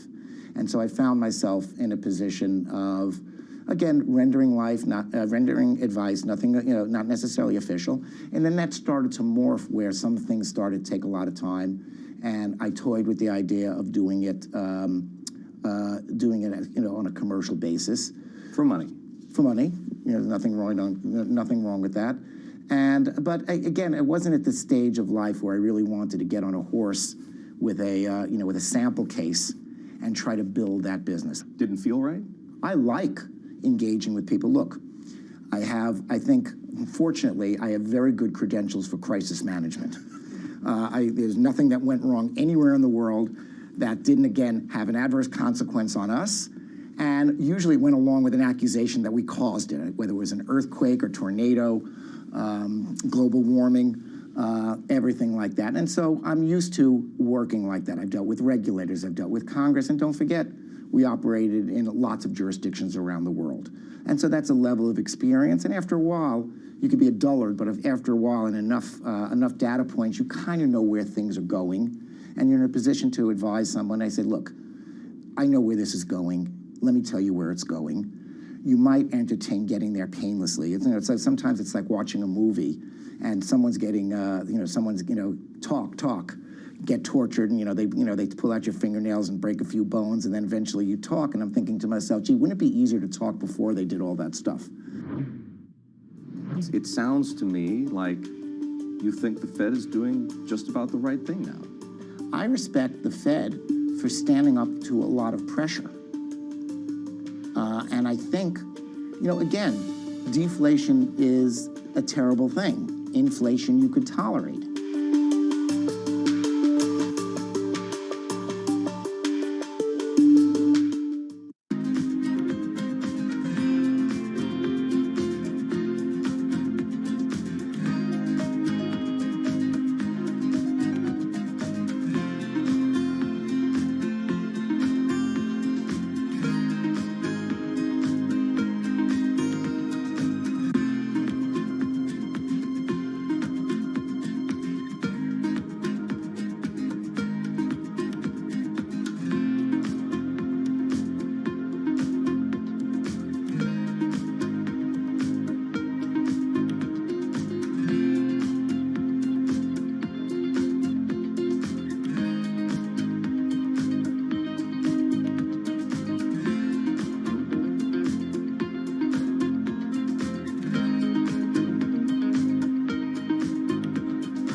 It's such an interesting new world. The world is changing. For us, it's not about being first. It's about being the best. While everyone is zigging, we're zagging. We feel like we can maybe help people out more. We have an enormous number of big ideas.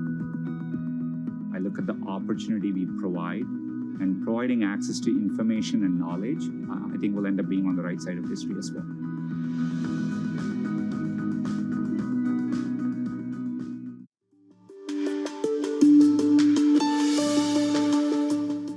So you're not going to be a consultant. You're probably not going to be Treasury Secretary. I think I'm not. I'm probably not going to be a surgeon at this point or a nuclear scientist. But you're 67. You swim every day. You're in good health. What's next? I don't worry about it. I don't worry about it. I'm not. Look, I'm also a markets guy. I have been. I'm saying that's not how necessarily I lived the last 20 years of my career at Goldman, but it's an occupational hazard that I know the price of everything at times, and so I occupy myself with markets in the background. In the last couple of years, I trade a lot. Do you? I do. In your personal account? I do. If I do something differently, forget I said this and wipe out the tape. But I didn't really want to look at people and be managing their money and, you know, express regret because, God forbid, you should lose money. But God forbid, a lesser included God forbid, is that you underperformed somebody else who made more money or be on that kind of track. And I'm saying, do I really need to do that now? And so I do my own stuff for myself. I can, you know, my whole life, I would much rather have lost my money than lose somebody else's money. And so that's just the way, that's just my wiring. What are you trading? I trade equities. I've traded some commodities. I've traded currency from time to time. You have fun? I have more fun when it's successful and I'm winning. Well, tell me a little bit about your track record. Brilliant. Come on. Well, in the period when it started, I couldn't do any of this stuff while I was still at Goldman. I left that at the end of 18, so beginning of 19. Everybody who started in the markets at the beginning of 19 is a genius because the markets have gone one way. Now, that doesn't mean on any given day. You know, you can look back at a curve and say, gee, that was an easy period, but when you're living through it, you don't know what the next day is. In hindsight, of course, everything is easy, but really, looking backwards, there wasn't a lot of stress. And then this goes, and this has been, you know, much discussed, that asset prices were being inflated during this period. So anybody who invested in almost anything, you know, you had you know, there are some things that didn't go up, and certainly there are always things that don't go up. But on the whole, asset prices were being, you know, with zero interest rates, make asset prices go up. What are some of your winningest trades? Oh, come on. I mean, boring as it is, investing in the new economy. I don't want to say tech, but let's say tech-enabled, the kind of, you know, companies and industries that are tech-enabled. Innovation? That embrace it. No, of course it's innovation. Yeah.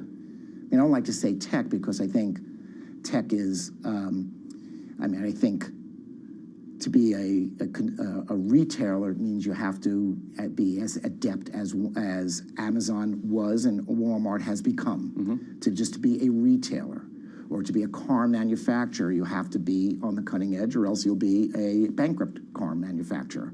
And so everything, and anything successful at this point embeds innovation and technology. Now, I'm curious to know how you do this. Do you do the old-fashioned way? You pick up the phone, you talk to a financial advisor, perhaps that person is at Goldman Sachs, or do you pull out your smartphone and trade on Robinhood? No, I don't trade on. I'm loyal to my old firm, so I haven't traded, but I don't disparage it. It's not something I do. I have certain kind of pathways that have been operating for a long time, and I stay on them. I look again, occupational hazards. I still wake up in the middle of the night and look at prices, even though I may not be involved, because look, for 40 years, my first job at Goldman was trading precious metals and currencies. And so guess what? 24 hours on the screens. And so those are habits that are hard, that don't die easily. and I'm not sure I want them to. I think it's kind of fun.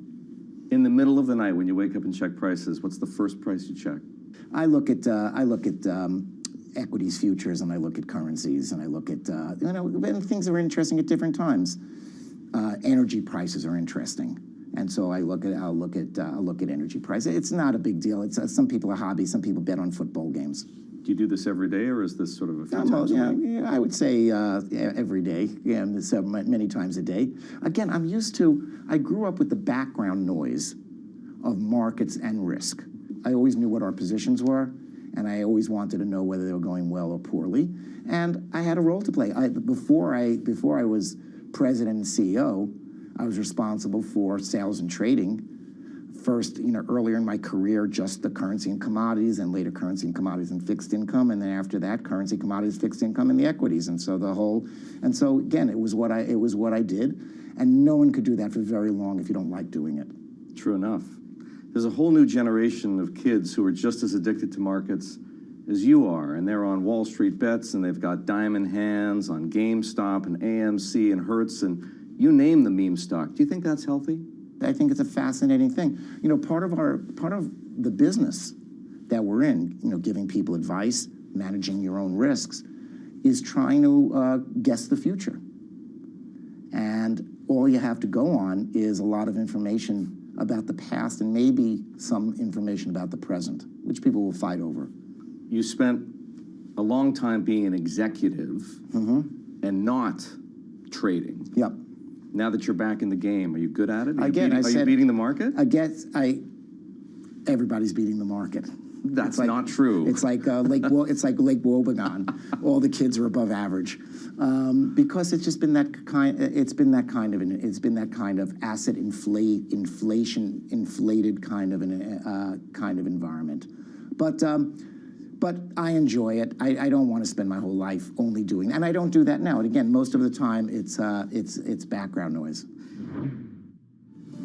I'm in favor of leaning on people to get back into the office.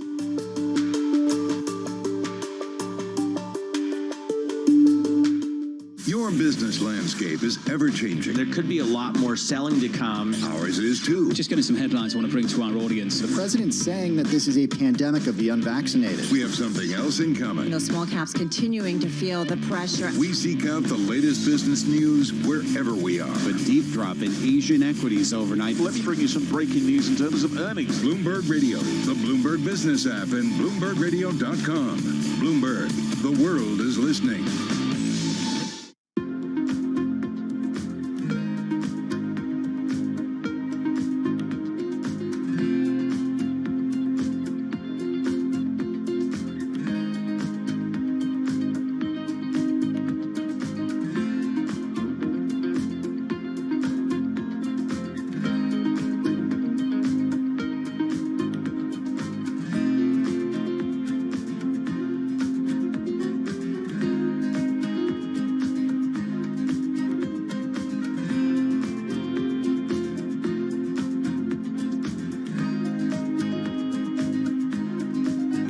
Bloomberg has enhanced search on the terminal to deliver what you need when you need it.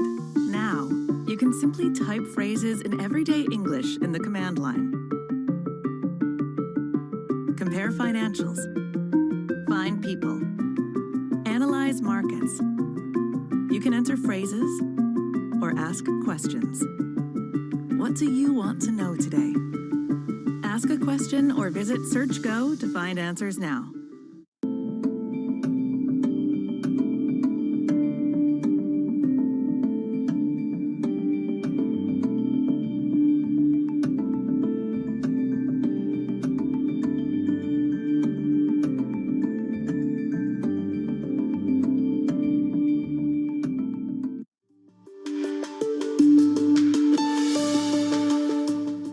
Lloyd, you made a choice upon leaving Goldman not to get involved in the firm's affairs and not to comment on how your successor, David Solomon, is doing. How come? Well, I think I don't think that's some radical notion, first of all. No, that's not true. Some former CEOs get plenty involved in their companies. Well, I think that's not the best behavior. to do. I mean, you obviously, I root for my old firm. I root for my successor. I am an investor. I don't think it's only my choice to take myself out of involvement. I left the firm. I'm not there anymore. I shouldn't be involved. I don't think people would be interested in I don't drive the firm. I don't govern the firm at this point. I have a good relationship with my successor, but I don't think, you know, I like the post-presidency of George Bush better than the post-presidency of Donald Trump. I don't think it's, I think you have to recognize that the job is tough. If you're an outsider, you don't see everything. You're weighing trade-offs all the time. I'm not privy to the consequences of it, and I don't think it's productive to second guess that. Do you find it difficult not to be there? Do you find yourself wanting to pick up the phone and talk about things and having to resist that temptation? Of course. That's why I have a phone that's connected to the system, and I have a rubber telephone that I bought for my grandchild that's connected to nothing, and that's the one I talk to and give advice to. You were renowned on Wall Street in your industry for, I might call it a laser focus on risk. You put it another way, spending 98% of your time worrying about things with a 2% probability. Yeah, and I was trying not to look, I run the risk, I didn't want to look too crazy, but I really spent 100% of my time worrying. I mean, I did. It's a job where you worry because nobody knows anything. And nobody can guess the future. Really, nobody can get, some people may accidentally be right from time to time, but nobody really knows. And there's a lot of, I'd say, a lot of the job and a lot of worrying about risk is contingency planning. Not what do you think will happen, but what could happen. And by the way, given enough time, everything not only can happen, but everything will happen. Put that hat back on. Maybe you never took it off. I'd like to take it off, but I don't think it comes off. What are the remote possibilities you'd be most worried about today? Nothing that ever happens looks in hindsight like it was remote, because it happened. But today, it probably won't be criminality or North Korea. It probably might be a mistake or a flawed program that sells all your assets for a quarter of the value, and you can't pull it back. An error in some piece of code. Something like that. That's something that one has to worry about. Not something that's not but that's not inevitable. Some things that are inevitable that I'd be so concerned is how we manage interest rates going back to what I'll call normal, but normal by history. If everybody owns paper that has been issued at 0.5%, 1%, 2%, and interest rates go to 10-year interest rates go to 5%, not an unreasonable place for them to be. If you look at over history, what happens to the mark-to-market on everybody's portfolio in the world? Any instrument ever issued that's still extant. As a result of low interest rates, people have been taking extra credit risk, maybe sovereign risk, but extra credit risk in order to get higher yields. That will break people's hearts because things are stable, but if the market gets disrupted, it tends to be the weaker credits that separate the stronger credits separate from the weaker. So there's a number of things that can go wrong when money starts to get allocated by assigning a cost to money that's more consistent with history. And that's a long way from where we are now in the market. Are we or are we about to have an inflation problem? I don't know the answer to that, but I think one would have to, again, in the theme of contingency planning, one would have to expect that will be. But inflation by itself, again, for the financial markets, it's not the inflation that's, again, I mean, inflation is a problem by itself, but really that inflation will spur high interest rates. A lot of the kind of the cauldron of fire that I lived through that, I still have PTSD from, was of course 1994, where in something like 9 months, short-term interest rates, the Fed took short-term interest rates from 3% to 5.5%, and we're raising interest rates by 75 basis points. I believe it was between meetings. In other words, you can get behind the curve and then you have to catch up to it. Now, that doesn't mean I'm leaning now into doing those things to curtail inflation, because there's another side of it. What if this is not that real? And I will tell you, there's a lot of remedies in the world, painful as they are, for inflation. It's very hard to get rid of deflation. So if you had to err on one side or another, you would err on allowing a certain amount of inflation to take place and not want to get yourself into a kind of deflationary, see Japan for 25 years as a reference. Seeing this from both sides, it sounds to me like you think the Fed is doing just about the right thing now. I respect the Fed for standing up to a lot of pressure. And I think, again, deflation is a terrible thing. Inflation you could tolerate. I mean, it's bad, and we can go through all the things and how unevenly inflation affects different segments of the population. But it's easy to deal. Again, inflation, you go out and you buy things now because it's going to get more expensive. When you have deflationary expectations, you say, something, I'll wait for tomorrow. Tomorrow you wake up, you say, I'll wait another day because it's getting cheaper and easier, et cetera. And so that really is then you really are in the economic doldrums. Would you reappoint Jay Powell as Fed chairman? I would, based on what I see. And I'm telling you, shocking that I had such a good career as an advisor, and the president hasn't asked for my advice. But if he were to ask me my advice, I might point out that it would be very difficult. Here is a Republican, not merely acceptable to, but liked by a lot of members of the opposition, who probably is as dovish as a Democratic president with big infrastructure plans would like him to be. And so, like anybody to be. So, frankly, and I think he's a very good, strong guy and a great communicator. I'm very impressed by the way he's carried himself. Lloyd Blankfein has opinions on those issues, but I'm not sure that I should be on a soapbox on behalf of Goldman Sachs espousing those issues.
Esta operación definitiva para dar con la captura de este bandido la planeamos el 15 de octubre del año en curso. A las 8 de la noche en una guarnición de Bogotá nos reunimos con los oficiales de inteligencia de la policía, nos reunimos con los oficiales de planeamiento de operaciones especiales de las fuerzas militares y de la Policía Nacional, y es cuando se decide cambiar y darle otro salto a esta estrategia.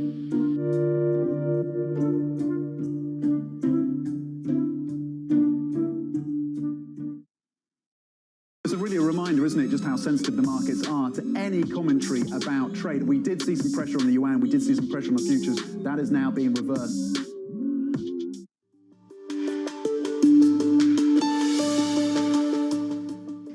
days of the pandemic, when New York was losing more than 800 lives every day, many people, including some business leaders, said the city was doomed. They were writing it off. How does New York's future look to you now? Anybody who writes off New York is crazy. I mean, you know, the Roman Empire fell. It took 1,000 years, so I'm not saying anything has to last forever, but I see no reason to conclude that New York is going to surrender its centrality in finance and in terms of a place for you know, people to engage and become acculturated into a number of professions. New York's also not a one industry town. You know, there's publishing and there's obviously finance and law and accounting, media, fine art, medical center, fine arts. You know, the city has to operate, and so it has to be done in a way and fairly, and people have to have housing, and not just people who, you know, the wealthiest, and you know, incorporate by reference all the things that everybody is anguishing over, which needs to be sorted out. But I wouldn't necessarily bet against New York. But there's a cycle to things. I spend time away from New York now too. Again, I'm not going into an office. In fact, nobody's going into an office every day. But pretty soon we will be. Are you in favor of sending employees back to the office? I'm in favor of leaning on people to get back into the office. What about vaccine mandates? For or against? You know, this is public health. It's not people say it's an individual freedom. You don't have the individual freedom to run a stoplight. You don't have the individual freedom to wave a loaded gun, which is like if you have COVID and you're breathing, you know, in other people's faces. You have to stop at traffic lights, and you have to, guess what? If the country goes to war and you get drafted, you don't have the individual freedom to not go to war. There are certain things that we do as a collective, and it seems to me not infecting your neighbor is a public duty and not just an individual option. Why haven't you moved to Florida with the rest of New York's billionaires? I spend time in Florida. I've always had a place there, and I spend more there, but I'm not a Florida domiciliary. If I become one day because my lifestyle takes me down there, and I'm spending more time down there, then that'll happen organically. But I'm not manipulating my life to accommodate that. I have no reason to tell you why I'm not doing it. I'd need a reason to do it. Well, most people do it for tax reasons, or they appear to do it for tax reasons. Well, I'm not there yet. But if I get there, forget I said that. What happens to New York City if its tax base, or at least a good part of its tax base, keeps decamping for Palm Beach and Miami? Look, I said I was optimistic about New York. I think it's real. I think that the official sector have to take that into account and not be so cavalier. I do think that that there are a lot of reasons to be in New York, and some of those reasons overcome the extra cost, but not for everybody. And if the costs continue to rise, and it continues to be more difficult, then the decision point and the tipping point will occur at a different place. It is better for your business. It's better for your company. It's better for the young people who need to be apprenticed and acculturated to have that kind of mentorship that only comes from connection. CEOs in this country have become more outspoken in the 3 years since you stepped down. Coca-Cola, for example, and Delta condemned the Georgia law on voter access, and Major League Baseball moved the All-Star game, right? From Atlanta to Denver. And what I'd like to know from you is where you think corporate America belongs in these constitutional debates over gun control, abortion, or voting rights. It's very hard to resist, and if I were CEOing today, I'd work harder to resist it. I think... Is that to say you think they shouldn't be saying these things and doing these things? Again, I think a CEO is somewhat the champion of his people. And their ability to do their jobs. So I was very out front on marriage equality and LGBT issues, because as the champion of the people who worked at Goldman Sachs, I wanted LGBT community in Goldman Sachs to be able to move from New York to another state, bring their partners with them, get medical insurance, which previously had only been available to spouses, and all those things. Or the immigration. We were in a situation where where people couldn't come to this country if they had, not if it was their only passport, but they had a passport that was Iranian. Well, there are a lot of dual national people who were born there and couldn't come in and work in the United States or couldn't. So you took positions on that. But voting, I'm not sure voting rights falls into that category, or an intense divisive issue in this country. Abortion rights. Lloyd Blankfein has opinions on those issues. But I'm not sure that I should be on a soapbox on behalf of Goldman Sachs espousing those issues, my view of those issues. Many of these debates are part of a broader movement. Do you believe in stakeholder capitalism? Well, I believe that if you're running a company and you run afoul of people who have an interest in your company, you want them on your side. And if you don't have them on your side, that's going to cost your shareholders dearly. I think you want to get on the good side of all your, and stay on the good side of all your stakeholders so you can deliver successful business to your shareholders. The discussion is getting complicated. I think it's very hard to stay out of harm's way in this kind of world where someone shoves a microphone in your face and says, here's good and evil. Are you on the side of good or on the side of evil? It's not always reactive.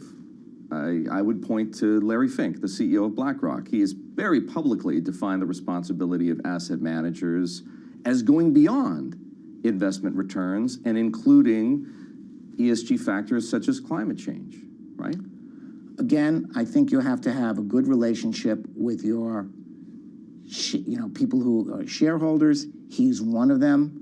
Whether if I were in his position, I wouldn't be pushing my view of these issues as if, I think that's, sometimes that borders on sanctimony. You think he's being sanctimonious? I think I think when you, again, I don't know specific, you'd have to say, specific things I can't think of, and he's a great guy, and I'm telling you, we all want to be on the right side of the climate issue. It's very important, and it's, the future, and you can make this, again, a good and evil. But how much money should one, but there are different ways of doing it, and sometimes people do inexpedient, are driven to do inexpedient and non-commercial things because you have to check every box in that space.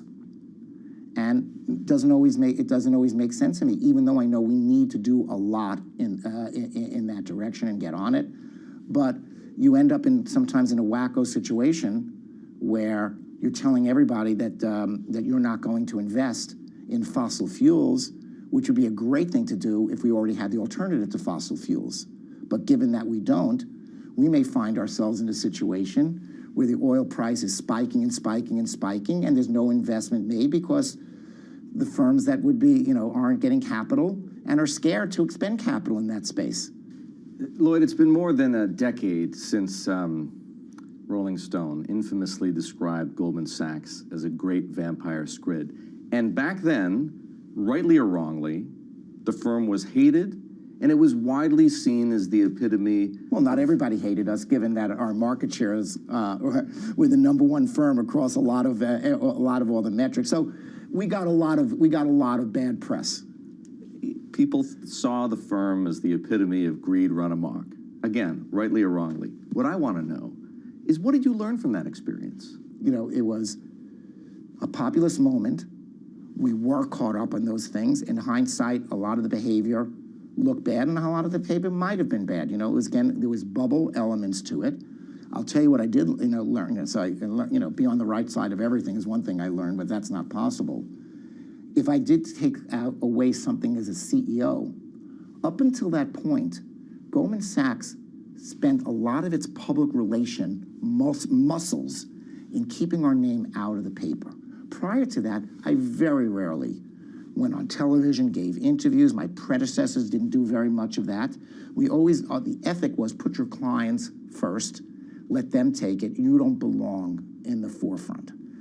As a result of that, there was always for Goldman, and preceded my tenure, this mystique about Goldman, again, last private partnership, et cetera, et cetera. Mystique, the people had done well. Government Sachs, so many people from Goldman Sachs went into the government, as you pointed out earlier. That mystique became a little bit of an eye roll, and we did not do very well in the reputational. And in the vacuum, in Goldman not defining itself, people defined us for us. You were CEO through the financial crisis and the aftermath. It included grillings in Washington. There was lots of regulation that followed. Are there parallels in that or with that in what the tech industry is going through now?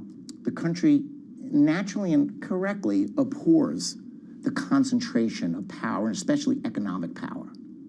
And certainly Congress is elected, and they reflect. They're the outcome of democracy.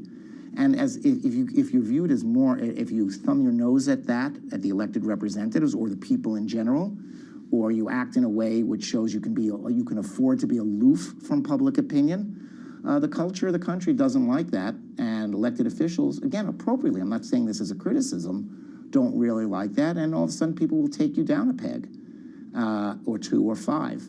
Looking through it from a macro point of view, you don't want to let these pods of high concentration of economic power and influence get into place. So I'd always thought that the tech industry was kind of, in some ways, like financial services on steroids in some way, because they're very, very powerful, very concentrated, and they control, to some extent, control may be too strong, but they contribute a lot to the means of discussion and public debate.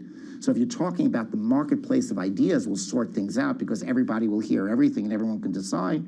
Turns out that's not the case. People don't hear everything, and people are getting isolated in their little bubbles. So I wasn't sure what the approach would be for tech. It could be national security. It could be right to privacy. It could be antitrust. You sound, for somebody who used to run a bank, pretty constructive about crypto. I'm open to it.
Access the financial world on demand.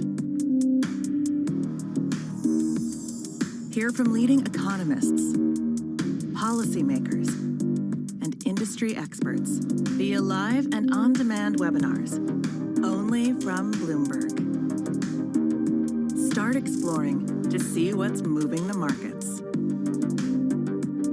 Visit Bloomberg.com/webinars.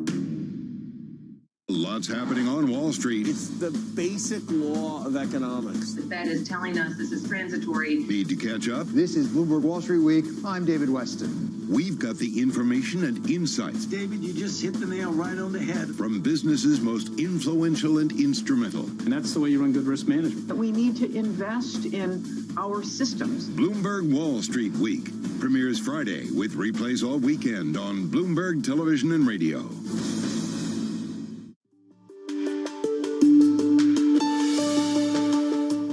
While you were still running the place, Goldman dipped its toe, let's say, into crypto, clearing Bitcoin futures and exploring custody. Were you supportive or reluctant regarding crypto at the time? I just took note of the fact that a lot of bright people think it has a bright future. I'm telling you, I have my whole foot and 4 toes into the old world. And it's not something that I gravitate to, and I can think of a lot of reasons why it won't work. But I remember when they were auctioning off spectrum for cell phones, and say, well, why would anyone need a cell phone? All you do is you pull up to, you drive in your car, pull up to a phone booth, and dial a phone. Who would carry that clunky thing? And the point is, there are a lot of things in this world that have worked out awfully well. And the success of crypto may turn out to be one, even though I could see huge disadvantage. We could talk about a medium of exchange that fluctuates so wildly, and something is safety, and yet you can hack it and you can never find. There's a lot of things that are obvious. People talk about the blockchain, but there's limits to the technology, how many things you could process. There's a lot of things that may be overcome. But one of the things where I think governments will be very hostile to it is in this, look, I lived with the requirements of anti-money laundering rules. I think the official sector wants to know who's getting paid. We want them to know who's getting paid. That was the whole outcome of 9/11 and the World Trade Center bombers. In crypto, you can't tell whether you're paying the North Koreans or Al Qaeda. So you have to add that in. Other issues come. Do you really want a competitor? There's a million reasons why not. And yet, despite the rhetoric, despite the crushing of the commentary, despite the existence, everything I'm saying is not new. It's out there. It doesn't go away. And so we didn't speculate in it. We didn't adopt it. And if our clients want to do it, we want to be in a position to help them do it. And in the back of my mind, this one may be one of the 1,000 things that I never in a million years would thought would work, and it may work. You sound, for somebody who used to run a bank, pretty constructive about crypto. I'm open to it. Look, I ran a bank and I ran at risk, and you can't be closed. You have to separate fact from opinion. Nobody knows. Nobody knows the future. I mean, there's all sorts of things. There's a lot of things that move in directions that I couldn't and wouldn't have anticipated, and no one else would have either. So to just come out and say that a market that's already in excess of $2 trillion, that faces all these regulatory headwinds, that a lot of people really don't like and would enjoy seeing crushed, somehow managed, it doesn't, every day it doesn't look like it's flourishing, but on no day has it recently looked like it's dying. Do you own any? Do you own any crypto? No. You know Gary Gensler, the SEC chairman, well. He was a partner at Goldman Sachs. Well, I used to know him well, but Sure. I don't know him nearly as well the last 20 or so years. And knowing what you know about him. He's a smart guy. I hear him on TV. I follow him. I think nobody is going to outwork him or be better informed than he is about the things about which he has authority. Do you have any idea what he might do about crypto regulation? Any thoughts on where he might go with it? Other than what he declares that it's something that needs to be regulated, because it's a whole swath now. It used to be little, now again over $2 trillion in it. And you can't have, that can't be the only thing where it's buyer beware, where it's the most Wild West cowboy and, something goes missing, nobody knows who took it. And so there has to be regulation. And I think the other point he makes is absolutely correct. The participants in that market should want sensible regulation, because it will legitimize the market and provide safety nets, so even, old fogies who have no interest in this stuff would feel, maybe I'll take a little bit of a stab in and feel more comfortable at it, because there's some regulation and there's some background, and the people are being held, people who are platforms in this space are actually being held to the performance they're claiming to have. It was at Goldman, actually, that what I might describe as the Gen Z rebellion on Wall Street began, right? The junior bankers who decided that they simply couldn't take it anymore, the 100-hour weeks. Yeah, I don't know much about that. The demeaning treatment by imperious bosses. The hell with them. Seriously, though, had it happened on your watch, how would you have handled it? It happened on my watch. It happened on my watch 100 times. It happened on my predecessor's watch. Everybody is grousing and complaining in every industry. The acculturation process into a real profession where there's real content is not an easy thing. There's language gaps.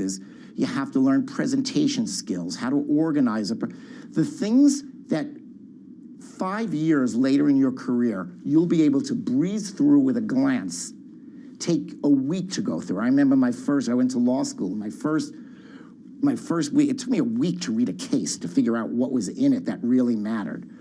By my second year, I'm as fast as I could flip the pages, I could see what the point of it was. So whether you're a resident in a hospital or a consultant at McKinsey or working in an accounting firm, there's going to be stress and time that you're going to have to put it. And you know something, I think now this will sound like ageism, maybe it is, but I think it's age appropriate for people at the outset of their careers to kill themselves, and you get rewarded for it, because there's no other way of learning the language, learning the thought pattern, learning to recognize things with a glance instead of poring over for a week. And there's no substitute across the board. So what changed? Because if you felt that way, and Hank Paulson before you felt that way. Well, I don't attribute any, Hank is a saint, so I don't know if there's nothing that he's done wrong. And all the other CEOs on Wall Street felt that way and stood their ground. What happened? Something changed because they all... What happened? They gave them 35% raise. Well, they should get a raise. I'm not saying... Nothing what I said is that you shouldn't pay people. Wall Street is having the same problem as, people who are working in restaurants. Restaurants are finding it hard to get people, and people aren't mowing lawns, and people aren't...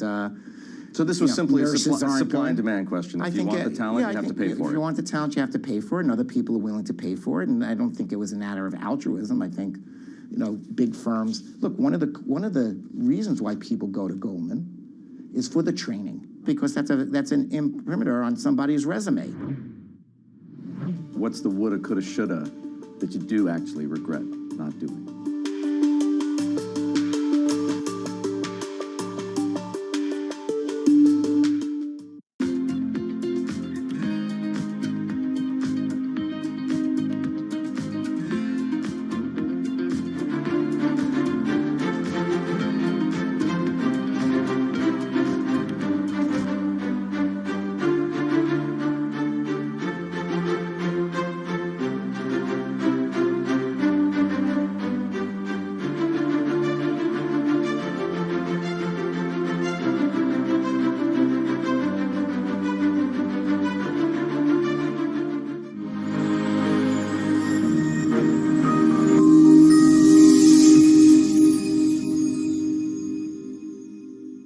Surveillance. There's some guy out on Twitter who says I look like I'm 101. I know, I noticed that. Do you think I need a lift? Is it time What that did he say about me? What did that particular gentleman say about... Let's have a look. One of them is near 101 years of age. Which one would that be? The other has an ego in the orbit of Mars. Who's that? I had no idea. Mrs. Lisa, the only chance to productive conversation. It's a fairly accurate summary of this show, isn't it, Tom? The eyes, or should I do the whole thing?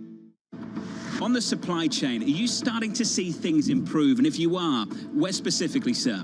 Well, this year we have been mostly affected by the semiconductor situation, and we believe that the quarter 3 was the quarter that was most effective.